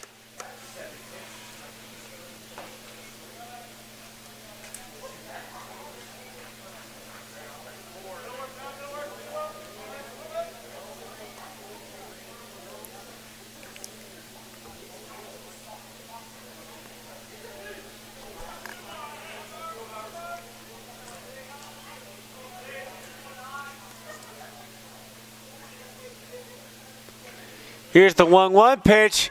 This will be a fly ball for center. Ballstat looking to track it down. A diving catch by Carl Ballstat for out number two. Oh my goodness.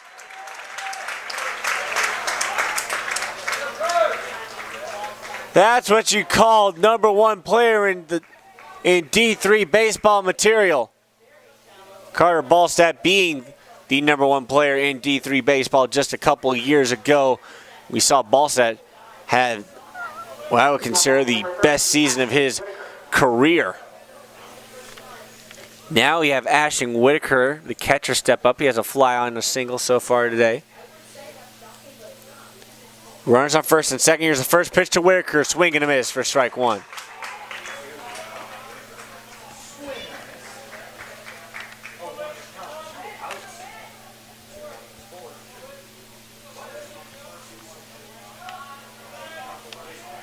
Oh, 1 count for Whitaker. 2 outs, runners on first and second. Swartz from the stretch. This one's going to be popped up. Kate will look to track it down in foul territory, as will Mac Barton. It lands just fair. Oh my goodness. And that'll bring home another run. Maryville takes a 3-1 lead off of an RBI single from Ashton Whitaker that nobody thought would land fair. We knew it was close, but oh my goodness, that was a couple blades of grass close. Oh my gosh. We'll see Thaxton advance from first all the way to third just because of how long that ball hung in the air. Now we'll see Zach Graham, the third baseman, step up to the plate. Zach Graham has a pair of strikeouts so far today.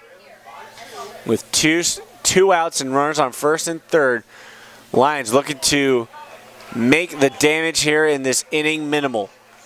First pitch, a swing and a miss for strike one.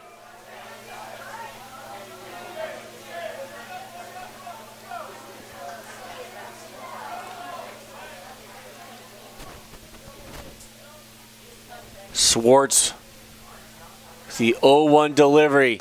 Swing and a miss for strike two.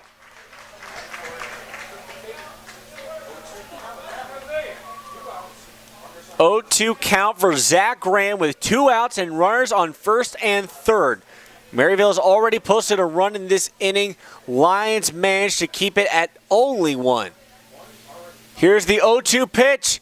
Swing and a miss for strike three. Oh my goodness! Zeke Swartz with his 8th strikeout of the day and the 3rd strikeout on Zach Graham. Wow! What a day for Zeke Swartz.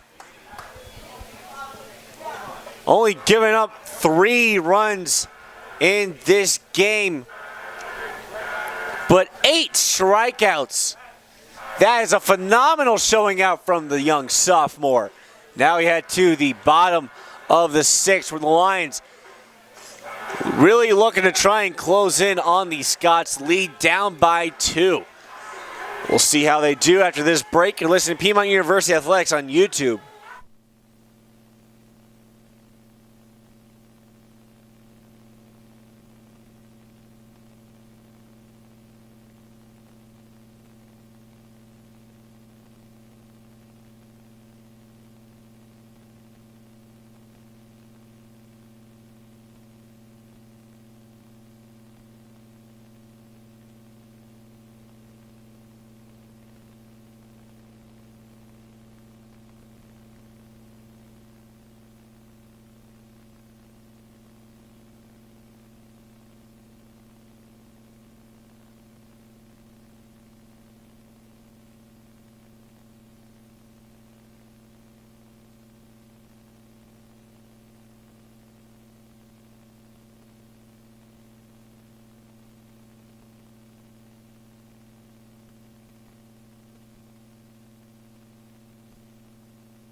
Welcome back to Piedmont University Athletics on YouTube. Leading things off with the first baseman, number 24, Mac Barton, to lead things off here in the bottom of the 6th. Lions trail by 2.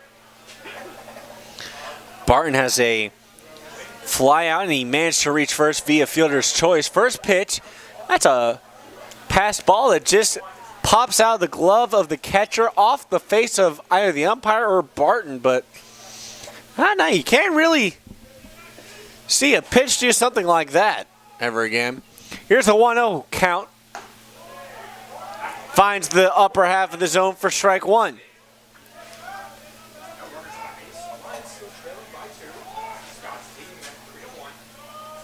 A 1-1 count for Barton.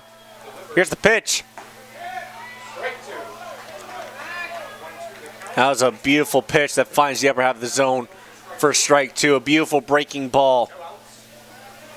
Both teams still have their starting pitchers out there.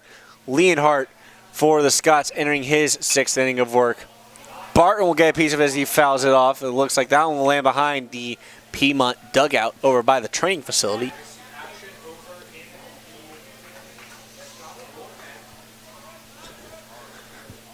Seeing some action in the Scots bullpen.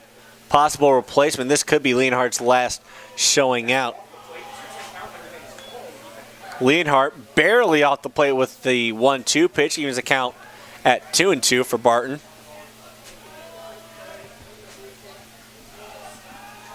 Lions looking to really cut into this deficit. Here's the pitch. Barton with a fly ball for center. Back at the wall. Will it go? Off the wall! Barton rounds second. Heads for third. It'll be a leadoff triple for the first baseman, Mac Barton. And you can hear the roar from the Lions faithful here in Loudermilk Field. Oh my goodness, was that timely.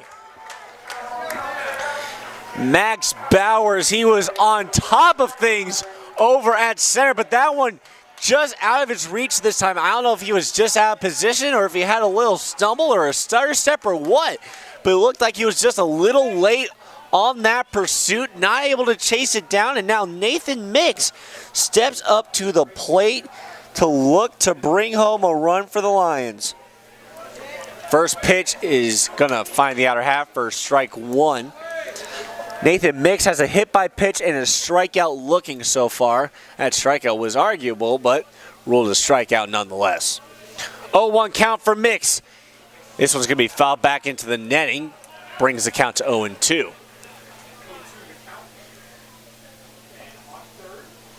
For anyone curious, Nathan Mix has 20 RBIs so far, which is actually 5th on the team. 0-2 pitch for Mix. That's high off the plate for ball 1.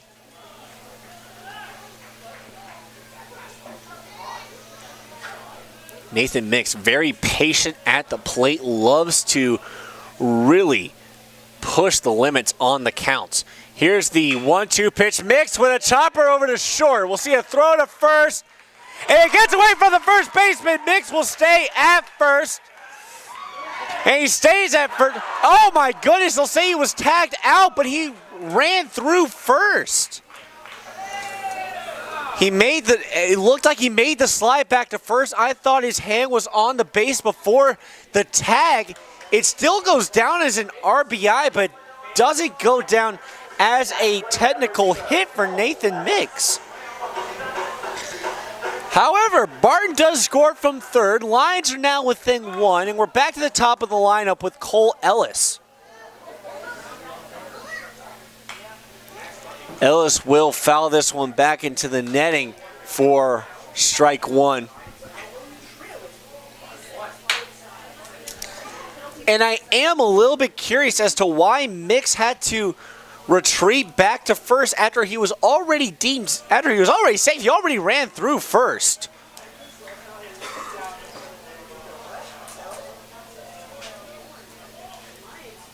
Oh, 2 count for Ellis. Here's the pitch with 1 out. Ellis gets this one in the right field. Will it get down? Yes, it will. A beautiful fly ball that manages to rainbow and touchdown right in front of Colin Dungworth for a leadoff single for him. And Colton Hicks stepping back up to the plate. The second baseman had the first run of the day for the Lions, the first run that broke the scoreless tie. And now he has a chance to secure a tie for the Lions, or perhaps break it if he sends one over the fence.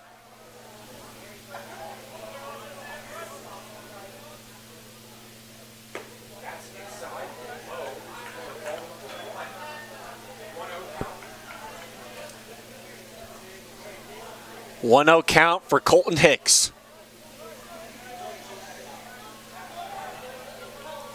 Here's the delivery. Off the plate again for ball 2. Colton Hicks facing his former team. He has a single, a pop out, and a fly out.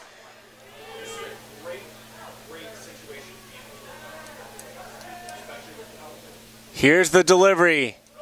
Hicks finds. Actually, Leonhardt finds the zone for strike 1.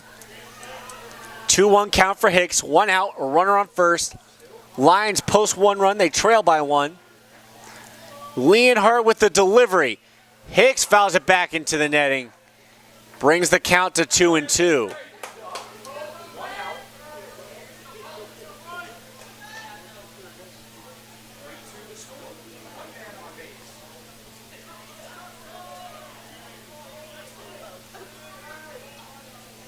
Two count for Hicks.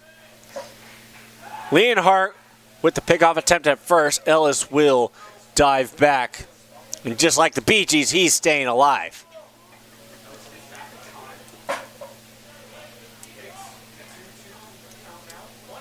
Two count with 1 out. Leonhardt with the delivery. Hicks fouls it back into the netting. Count stays it where it's at, 2-2. That was a beautiful pitch. Hicks made the right choice to swing at that one. I mean, that was right in the wheelhouse.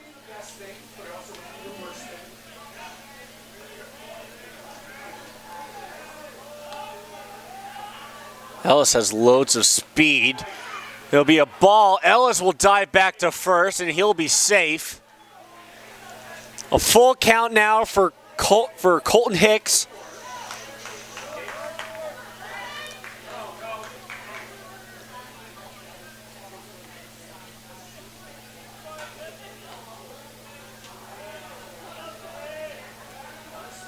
3-2-1 on the scoreboard right now. A pickoff attempt at first from Leonhardt. Cole Ellis, as I mentioned, loads of speed, 21 for 23 on stolen bases so far. We haven't seen a stolen base attempt by any base runners for Piedmont so far. Full count now. Here's the pitch. Ellis will take off for second. Hicks sends this one back at the wall over at center. Back at the wall, and Max Bowers will haul that one in for out number 2. The second flyout for Colton Hicks. I thought that one had a chance. That being said, I've had to say that about a lot of fly balls that have gone for deep center. But man, Max Bowers, he has just been locked in back there. Now we see Carter Ballstat step up. He has 2 strikeouts and a flyout. Definitely not what he's been looking for in these 3 at-bats, but knowing Carter, he is definitely due for one, and he can definitely do some damage. Here's the first pitch. It finds the zone for strike 1.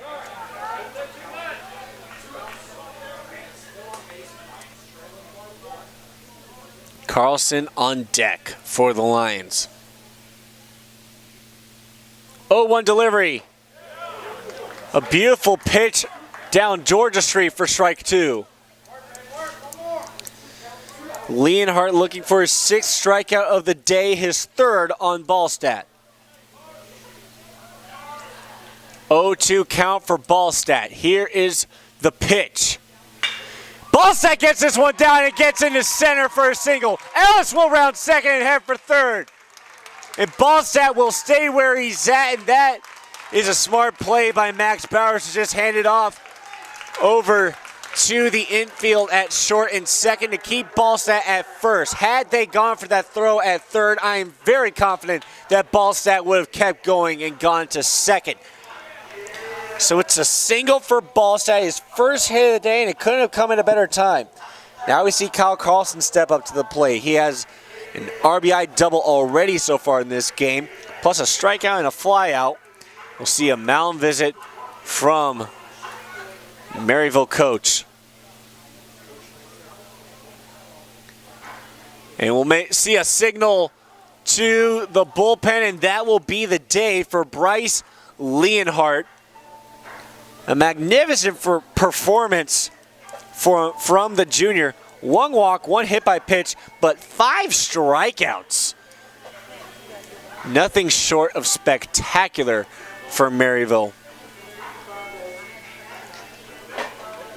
And as we see a new pitcher step in, we hear a round of applause, a standing ovation from at least one member of the Maryville faithful, but the Maryville faithful giving him his credit due after a fantastic performance through 5 2/3 innings. Now we have a new pitcher on the mound. I'll let you know who that is as soon as we get an ID.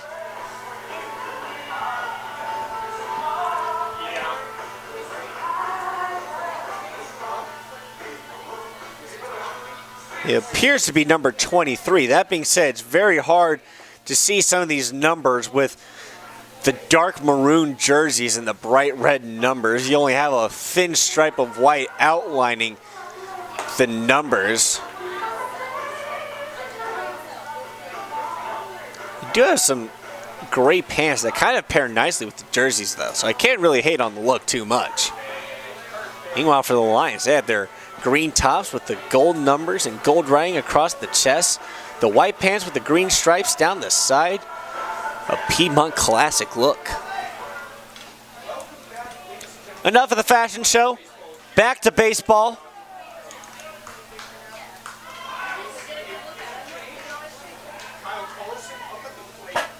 It looks like the unofficial call is going to be that it's number 23, Chris Arbuthnot. Or Chris Arbuthnot. First pitch finds the zone for strike 1 for Carlson. 0-1 count. Here's the pitch. That's off the plate for ball 1. Evens the count at 1-1.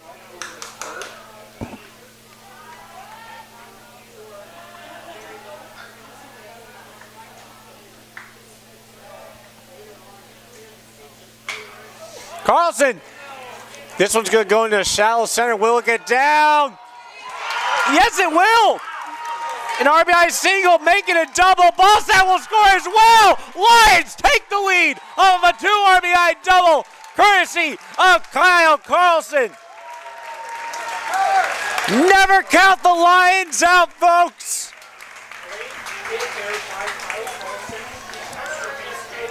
That was just the perfectly hit ball. Very high, very long airtime, manages to touch down right in that Bermuda Triangle between the left fielder, center fielder, and shortstop. Just barely touches down. Oh my goodness, Kyle Carlson. Coming in clutch. Lions now have a 4-3 lead after scoring 3 runs here in the bottom of the 6th. Tyler Nelson, the catcher, now steps up.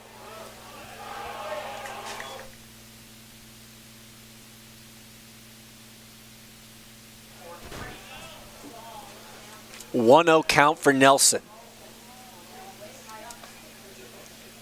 Swing and a miss for strike 1. Evens the count at 1-1 with 2 outs.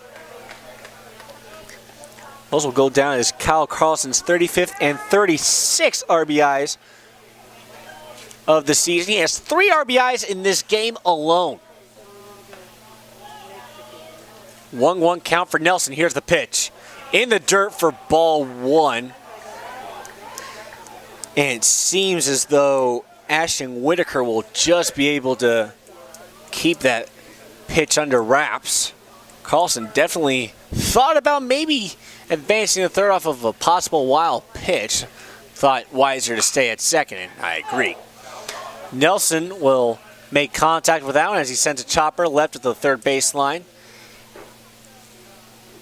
Count is 2-2 with 2 outs. Deuces Wild for the 6th time today. That's been a while since we've seen a Deuces Wild.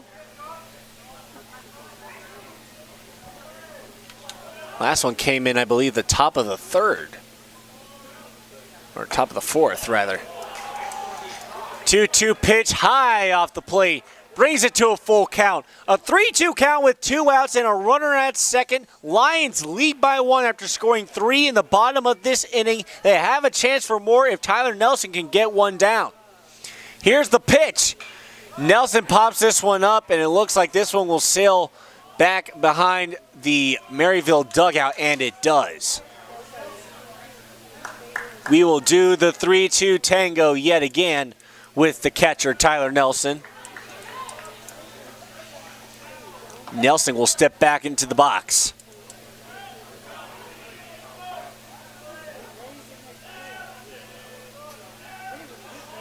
Here's the pitch to Nelson. Nelson gets his one into right field. Will it get down? No! What a play by Colin Dungworth to chase that one down. It goes down as a fly out to end the inning, but not without the Lions taking a 3-1 lead after a 2 RBI double from Kyle Carlson.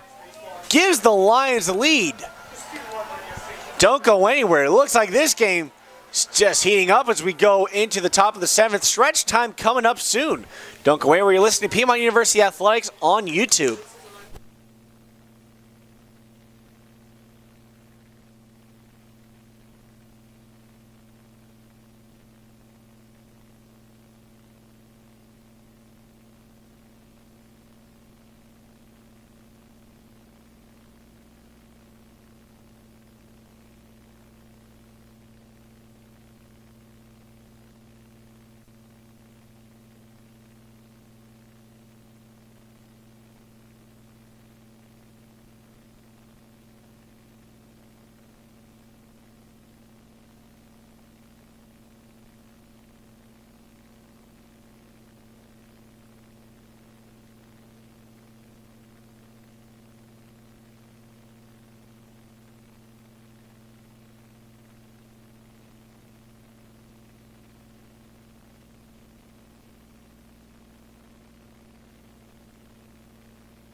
Welcome back to Piedmont University Athletics.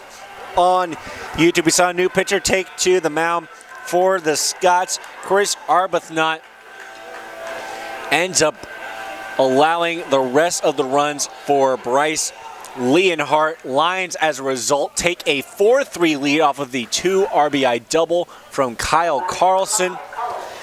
We also have a new pitcher on the mound for the Lions, Nathan Boyce.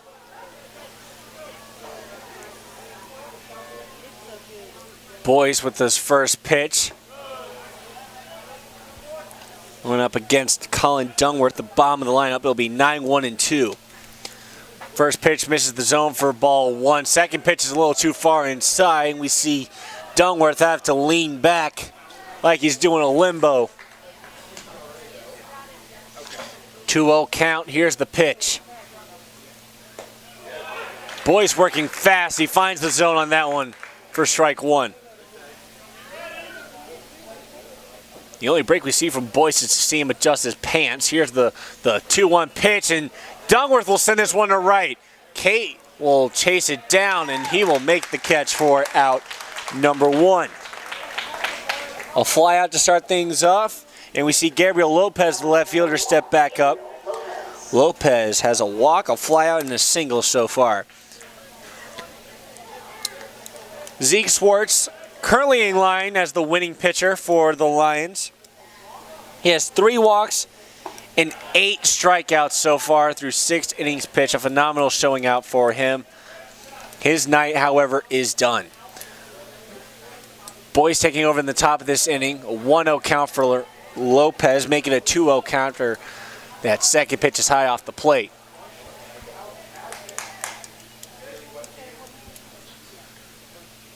Boyce with the 2-0 pitch. This one's fouled off, and it goes right above the Maryville dugout, into the netting above the Maryville dugout, as that one has a little bit of recoil before it has to fall back down to earth right into the hands of the Scots players.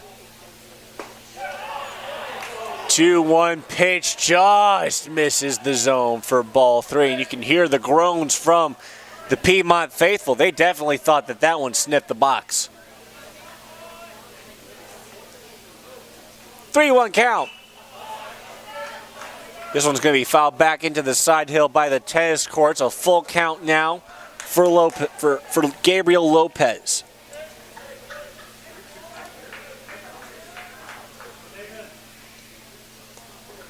Boyce with the full count pitch. 3-2-1 on the board. Ring him up! Nathan Boyce catches Lopez looking for out number 2, and we bring Jimmy Meredith back up to the plate. He has a pair of strikeouts plus a single. And Nathan Boyce looking to leave his stamp on this game. This one's going to be grounded to short, mixed with the throw to first, and that's out number 3. 3 up and 3 down for Maryville. And the Lions will hold on to their 1-run lead as we now head into the 7th inning stretch. Take me out to the ball game, about to fill the air here in Laudermilk Field. As the great Brett Loftus once said, where else would you rather be? I'll answer his question. There's no other place I'd rather be than at the old ball game here at the Jug on the Denver's campus of Piedmont University. Lions lead 4-3. We're going to take a break. You're listening to Piedmont University Athletics on YouTube.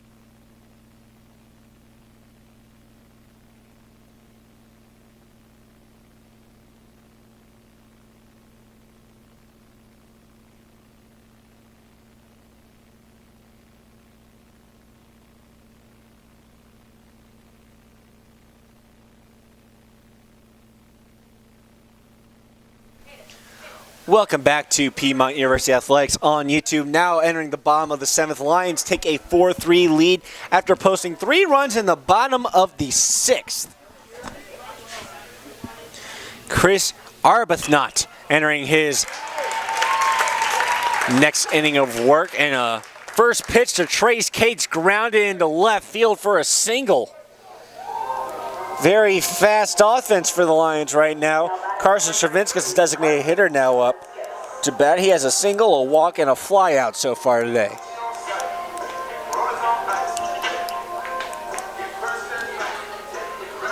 Lions really looking to extrapolate and expand on their lead even more.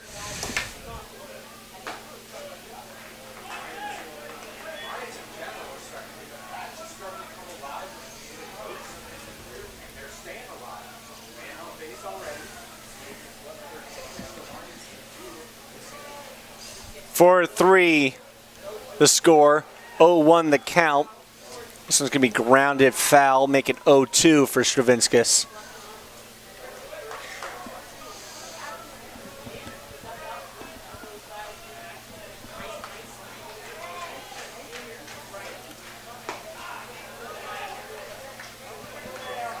One-two count for Stroh.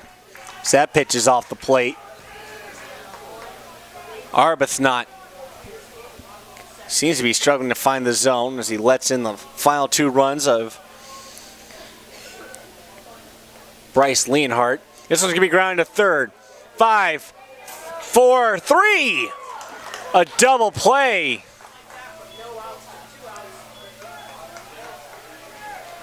A 5-4-3 double play. Beautifully conducted by the Scots, and we see the first baseman Mac Barton step back up to the plate. Last time out for Barton, he had a triple to center. First pitch to Barton's in the ground for ball 1. Barton was the lead that brought the Lions within 1. The first run that we saw scored in the bottom of the last inning. Second pitch finds the zone for strike 1. 1-1 count for Barton. Bases are empty. Here's the pitch. High off the plane, a little far outside for ball 2. A 2-1 count for Barton. That one's too far outside, brings it to 3-1. Hitters count now for Mac Barton. 2 outs, 4-3 lead for the Lions. Barton's going to send this one to center. Bowers is going to let that one get away from him. This time, he's going to make the catch for out number 3. So we see a double play followed by a fly out, and that is the Lions inning as we now go into the top of the 8th.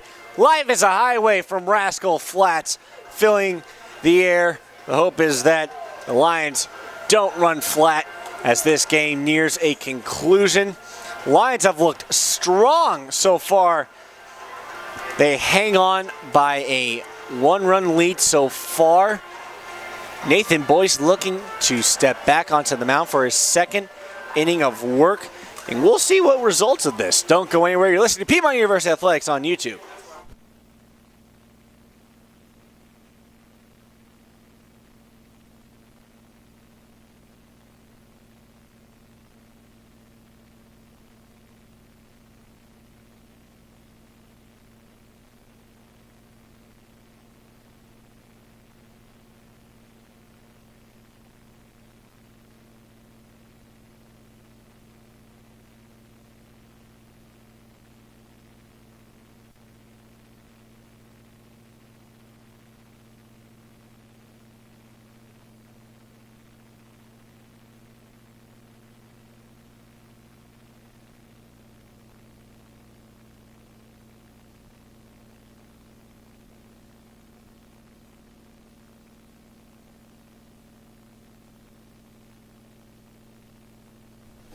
Welcome back to Piedmont University Athletics on YouTube.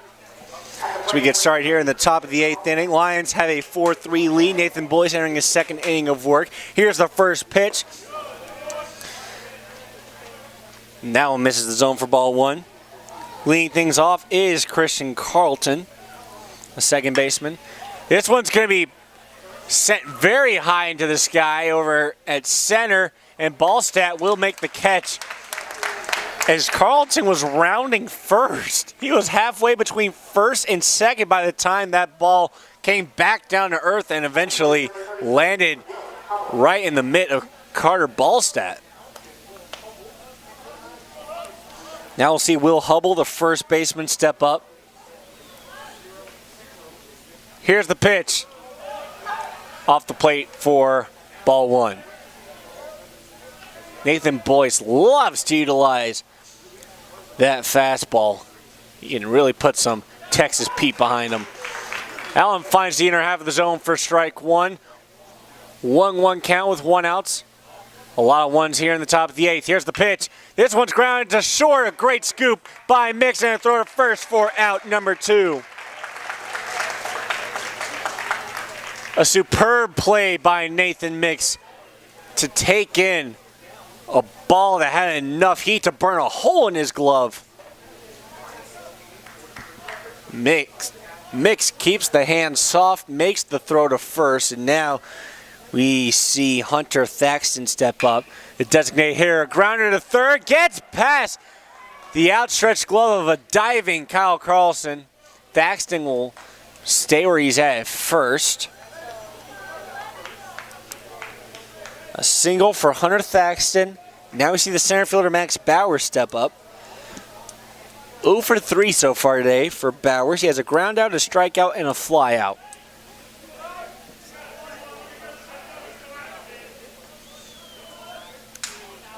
Here's the pitch in the dirt for ball one.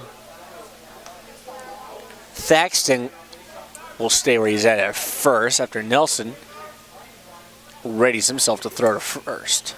Try a pickoff attempt. Here's the 1-0 count. 1-0 pitch in the dirt for ball two.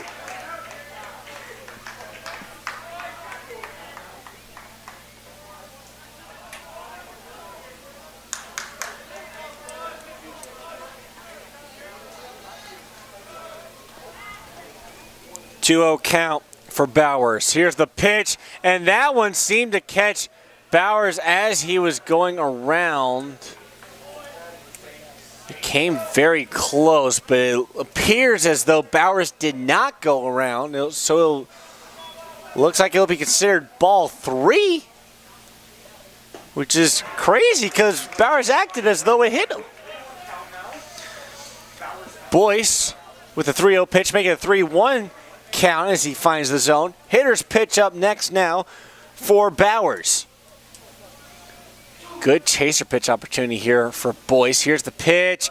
That one looked like he might have been going for the chaser pitch. It's off the plate for ball four. We'll see Bowers advance to first, and Thaxton will advance to second.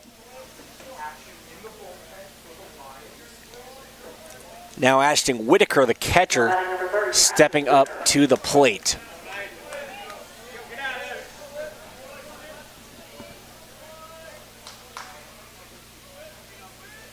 This might be the last inning for Nathan Boyce. Here's the pitch. A beautiful pitch that finds the outer half for strike one.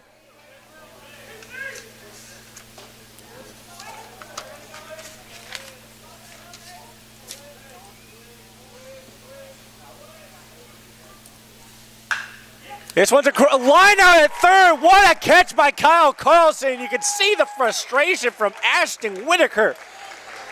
What a way to close out the inning. Scots are held scoreless in the top of the eighth. We're going to the bottom of the eighth. Lions a chance to extend their lead further before going into the top of the ninth to hopefully walk out of game one with a win. We're going to take a break. Don't go anywhere. You're listening to Piedmont University Athletics on YouTube.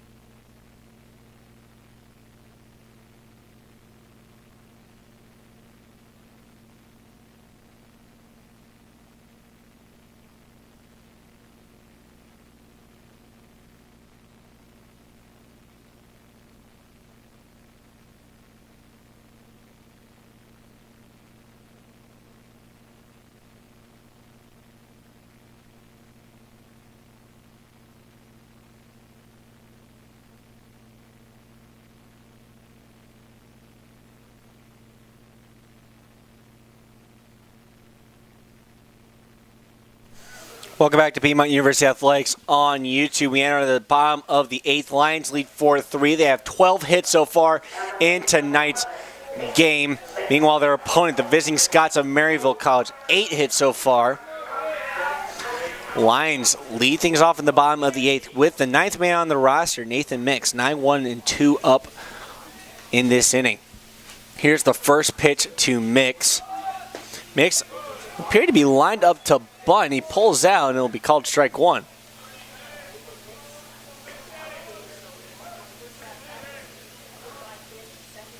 Mix with a grounder to short. We'll see a throw to first, and it beats Mix for out number one.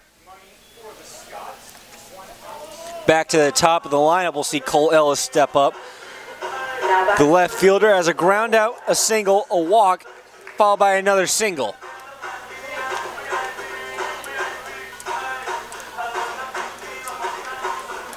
It's at this moment of the broadcast I would like to give a quick shout out to the group on the other side of the press box. The team calling this game on Z98.7 FM, the student radio station at Piedmont University, Chloe Spraglin and JD Kuchta. You can tune in on Z98.7 FM if you're in the local Demers area, or stream it live at PiedmontRoar.com/WPCZ. Ellis with a single that touches down in right field. It brings Colton Hicks, the former Scot, up to the plate. This one's first pitch is high off the plate for ball one. Colton Hicks led off with a single. He has since followed up with a pop out and 2 flyouts.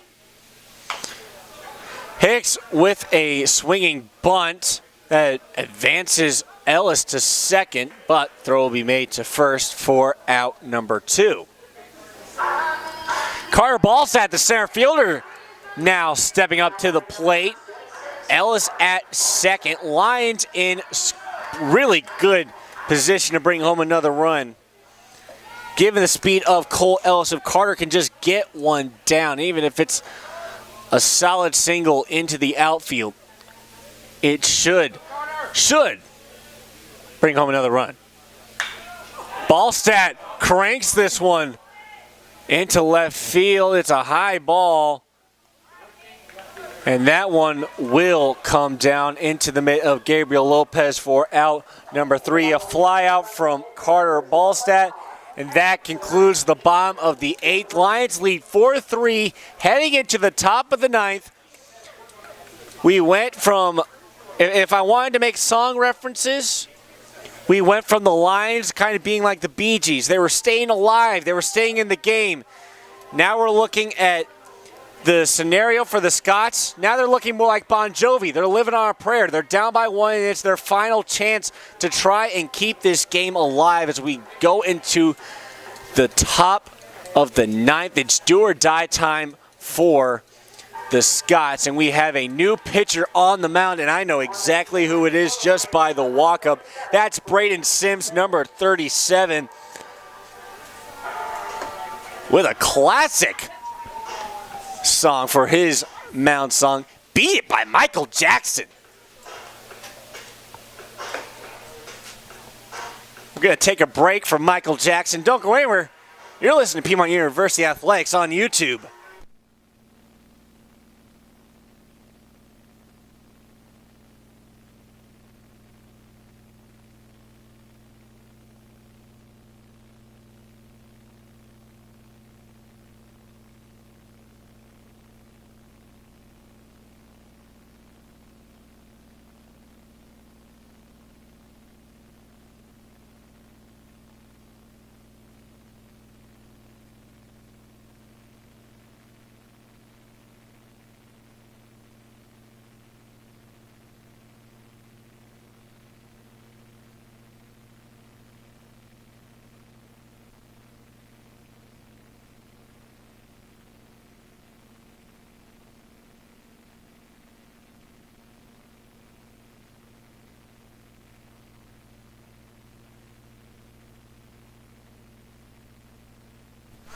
Welcome back to Piedmont University Athletics on YouTube. It is crunch time, top of the 9th. Lions lead by 1. Braden Sims, the closer, out for the Lions to see if they can end this with a win. We have a pinch hitter to lead things off for the Scots.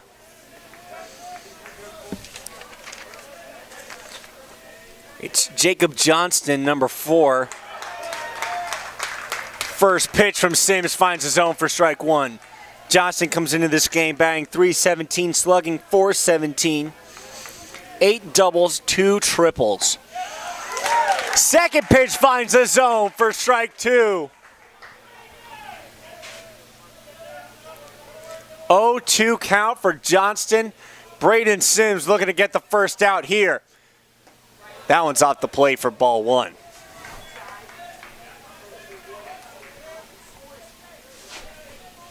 Braden Sims loves to work quick, loves to utilize the fastball. Here's the 1-2 count. Sure enough, it's a fastball. This one will take flight as it will actually touch down right of the first base line to keep the count at 1-2. And as the lights come on in the press box,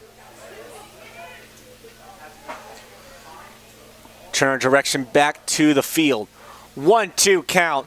Johnson fouls it back yet again.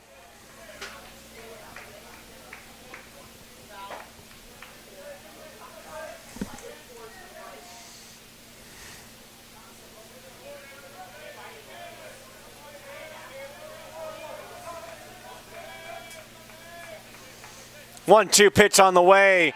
Checking the swing. Did not swing.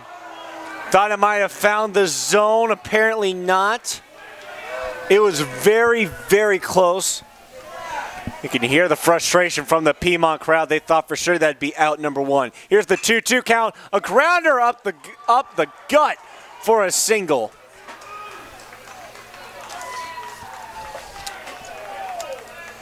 Jacob Johnston with a single on his first at-bat, and now we will see another pinch hitter up to the plate. It appears to be number 26, Zach Fritz.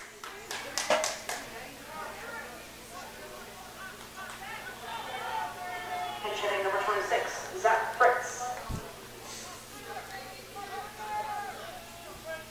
We'll see a pickoff attempt at first, and he get him! Oh no, he came close. You could hear all of Maryville feel on the edge of their seats there. Oh my goodness, that was close. Zach Fritz bats .261 so far this season. We'll see another pickoff attempt, once again close, once again called safe. As I mentioned, Fritz batting .261, slugging .391. Has 18 hits on 69 at-bats so far. We'll see a swing and a miss for strike 1. 0-1 count for Fritz. Pickoff attempt at first. Once again, we see Johnston able to get back.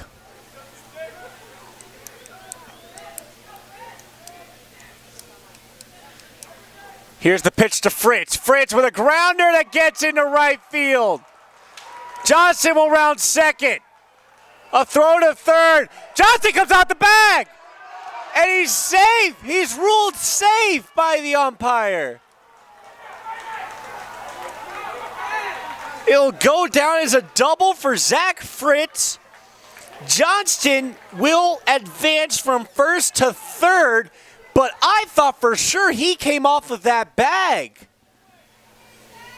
At the plate, number 1. Coach Scally will make a trip to the mound.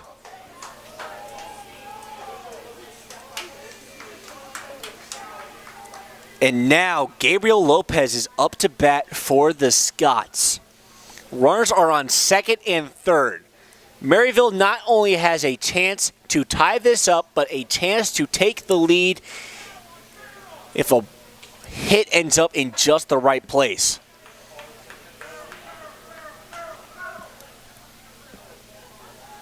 Jacob Johnston and Zach Fritz, the two pinch hitters coming in for the Scots, coming in clutch so far.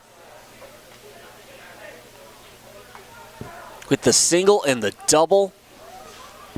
I have to give credit where credit is due, though.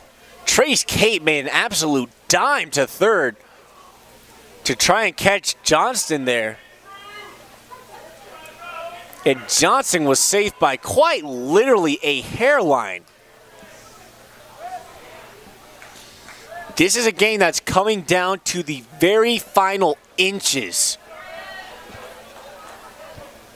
The final millimeters even. Braden Sims facing Lopez. Lopez has a walk, a flyout, a single, and a strikeout. First pitch to Lopez, misses the zone for ball one. Jimmy Meredith, the shortstop, is on deck. Here's the pitch. That one gets fair into right field. Johnson will come home. We'll see Fritz round third, and he will score. It will be a 2 RBI double for the Scots from Gabriel Lopez, and Maryville takes a 5-4 lead here in the top of the ninth. This game is not over yet, folks.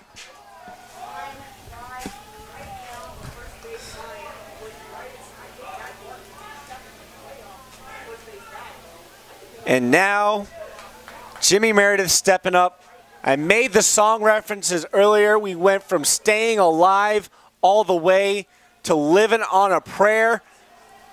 Now it seems like the Maryville Scots song right now is I Will Survive by Gloria Gaynor.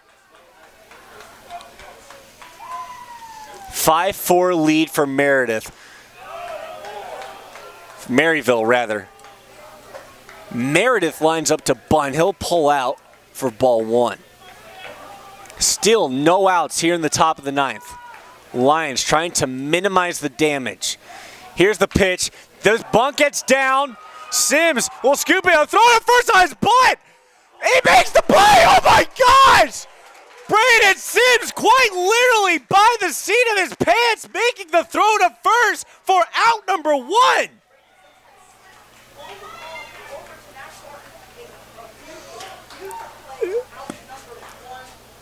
Wow! Wow, wow, wow, wow, wow. How about that for a Sports Center top play?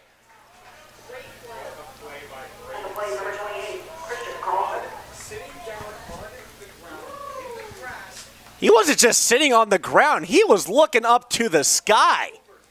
He was looking up to see if he could see Orion's belt. I don't really know, but oh my gosh, what a play. Christian Carlton stepping up to the plate.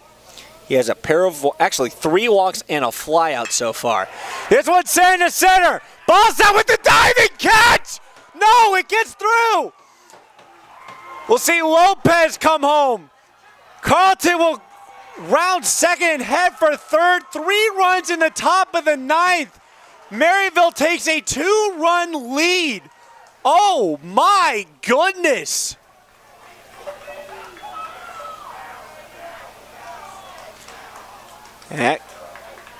Carlton's helmet flew off on his way from first to second. So he'll look to have to fetch that. An RBI triple for Christian Carlton.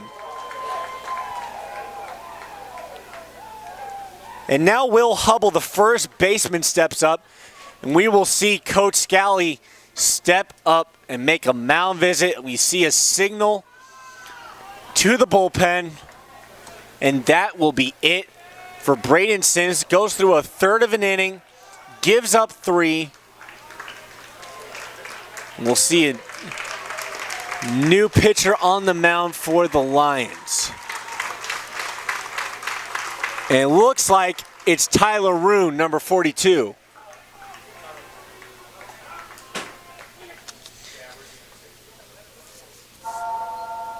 And man, if there was ever a player that I absolutely love the walk-up mound song for, it's Tyler Rune with the bells. It's almost Undertaker-esque, if you will.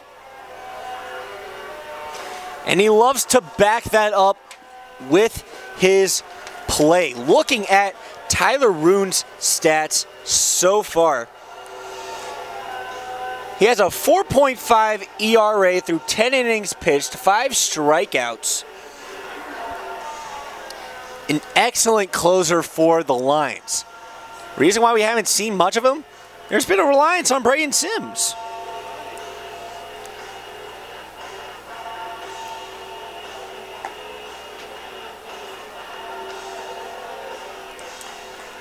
So now we see Rune take to the mound. Rooney looking to get the Lions out of the top of the ninth with a chance to even things up in the bottom, possibly walk things off.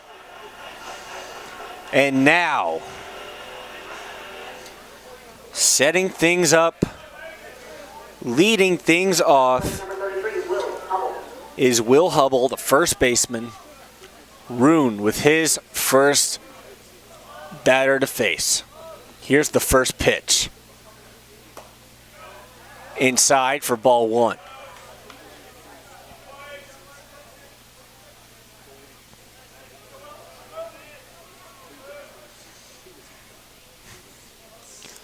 One 0 count. Here's the pitch.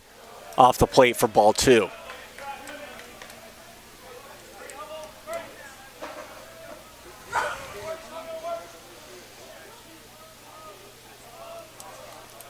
Maryville able to silence the Lions faithful here in the top of the ninth, posting 3 runs, coming back from being down 4-3, they now lead 6-4 with 1 out and a runner on third.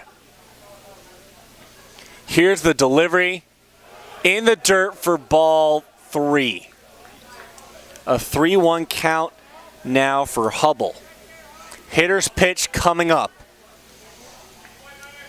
Hunter Thaxton, the designated hitter on deck. He already has a home run so far today.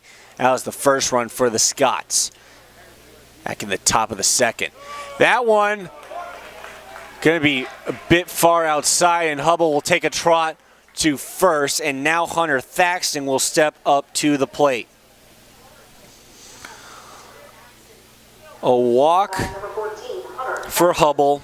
The first walk we see from Tyler Rune. Lions looking to get out of the top of this inning in a hurry. It is do or die time now for the Lions. This one's grounded to short. Mix, it gets past his glove. And we'll see another run come home for the Scots. 4 runs in the top of the ninth. Maryville takes a 7-4 lead here in the top of the ninth. Unbelievable. That's a 4th earned run for Braden Sims. Now Max Bowers, the center fielder, steps up. First pitch finds the zone for strike 1.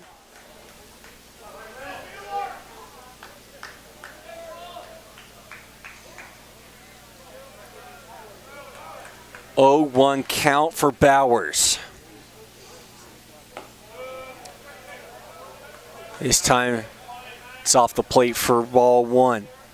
1-1 count, 1 out, top of the ninth, a lot of ones here.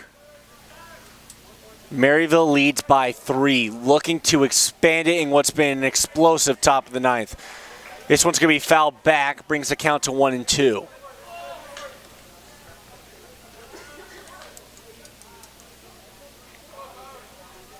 This is game 1 of a 3-game series. The final home series for the Lions. 1-2 pitch, swing and a miss for strike 3. Tyler Rune gets his first strikeout. And it gives the Lions a bit of a breather. Now Ashton Whitaker, the catcher, stepping back up. At the plate, number 30, Ashton Whitaker. As I was saying, this is a 3-game series for the final home series of the regular season. We will have games 2 and 3 in a doubleheader fashion tomorrow starting at 2 p.m. We will have Alumni Day recognition followed by Senior Day festivities. So you will want to tune in for all of that tomorrow. This one's going to be grounded left of the third base line, foul to even it up at 1-1.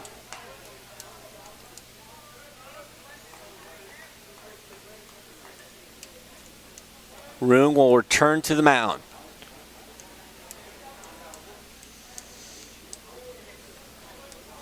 Tyler Roon looking to get the Lions out of the top of the inning without any more damage. 1-1 count. Here's the pitch. Off the plate for ball 2.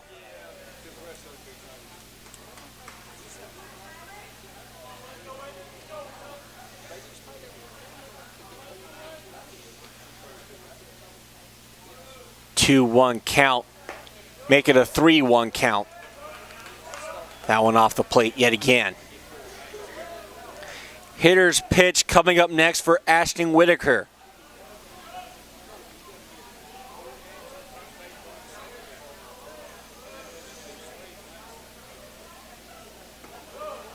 That one is low of the zone for ball 4. The second walk we see from Tyler Roon, and the bases are loaded.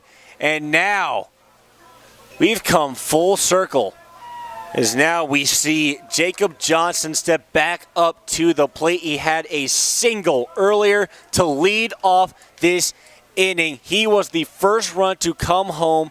He was the game-tying run. Here's the pitch high off the plate for ball 1.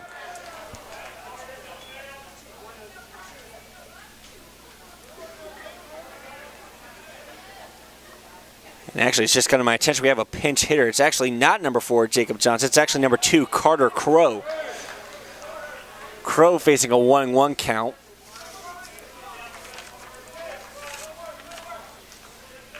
Season stats for Crow. He's batting 000 and slugging 000. 3 at-bats, 6 runs, though. Usually it comes in as a pinch runner. He started in 1 game out of the 12 games he has appeared in. 1-2 count with 2 outs. Here's the pitch. This one's a grounder to third. And actually it'll go down as foul, as it looks like that ball just kissed the chalk. Keeps the count at 1-2. Base runners will return to where they are. Crow will return to the plate.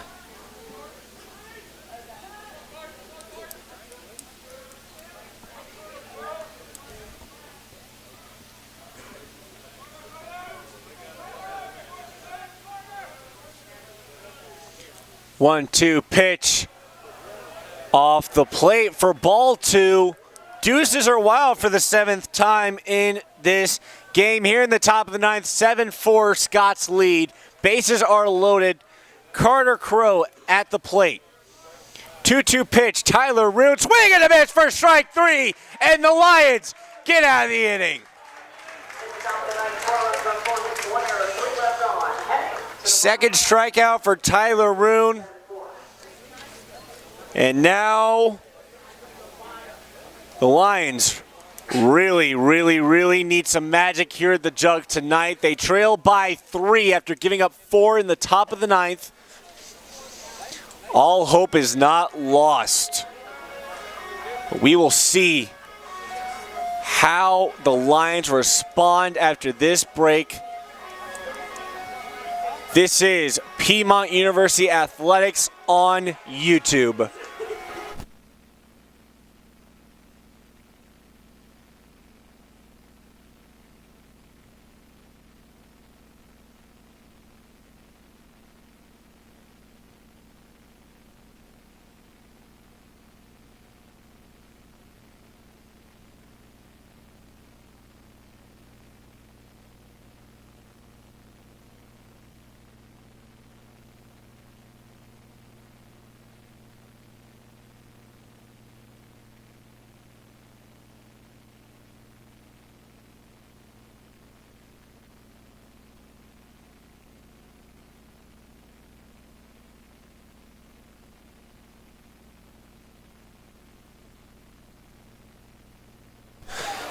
Do or die time for the Lions. They trail by 3 here in the bottom of the ninth after giving up 4 in the top of the ninth. We lead things off with Kyle Carlson, the third baseman. Carlson has a pair of doubles, both of them 2 RBI doubles. Well, one of them was a 1 RBI double. The second was a 2 RBI double. He also has a strikeout and a flyout. First pitch to Carlson is off the plate for ball 1. Here's the 1-0 pitch in the dirt for ball 2. Chris Arbuthnot entering yet another inning of work for the Scots. He came in for the starting pitcher, Bryce Leonhardt, back in the 6th inning. Came in with 2 outs. Here's the 2-1 pitch to Carlson. Off the plate for ball 3. Catcher will make a quick ball delivery and a quick mound visit to have a word with his pitcher.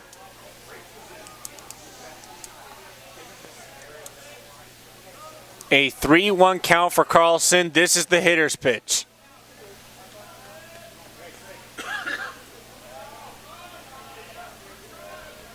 Three-one delivery on the way. Carlson pops this one up as it goes back. Whitaker looking to chase it down. He makes the catch for out number 1. A pop out from Kyle Carlson is out number 1, and now Tyler Nelson, the catcher, steps up. Nelly has a strikeout, a pair of singles, as well as a flyout. Number 1, Tyler Nelson. 2 for 4 on the day so far. First pitch to Nelly in the dirt for ball 1.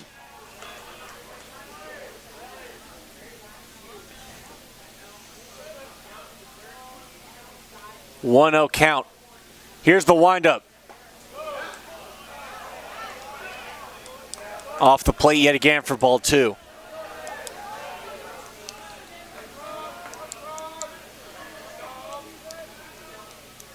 Two-0 pitch for Nelly, high off the plate for ball 3. 3 pitches, all of them off the plate. 3-0 count, headed Nelly's way now. Here's the delivery. That one finds the zone for strike 1. Hitter's pitch coming up for Tyler Nelson. 1 out, Lions trail by 3. Here's the pitch. Nelson's gonna pop this one up. Will it get down? No, a catch by Arbuthnot for out number 2.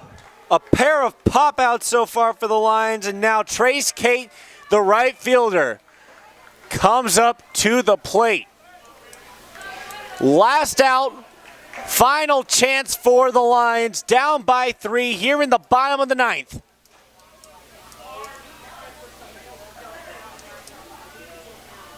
Looking to avoid their 5th home loss of the season. Here's the first pitch, swing and a miss from Kate.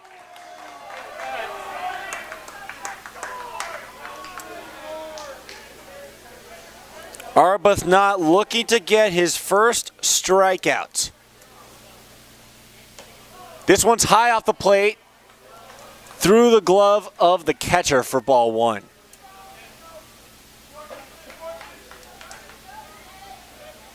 Count is evened up at 1-1.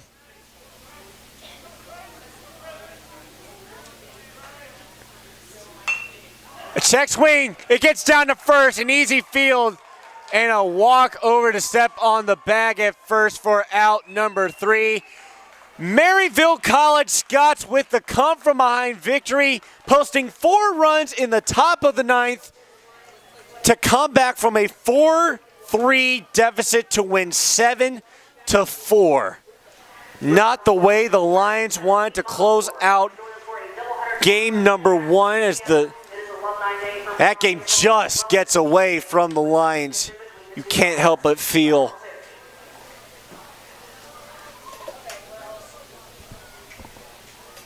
heck of a day for the Lions. Zeke Swartz, the starting pitcher, 6 innings pitched, only gave up 7 hits, had 8 strikeouts. Nathan Boyce came in for 2 innings, gave up 1 hit, had 1 walk, and 1 strikeout.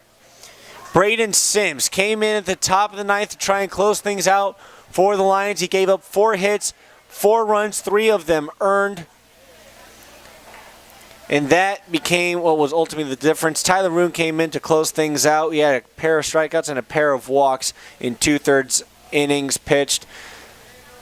Meanwhile, for Maryville, as far as pitching is concerned, Leonhardt, the starting pitcher, threw 5 2/3 innings, 10 hits, 4 runs, 4 of them, all of them earned, 2 walks, 5 strikeouts.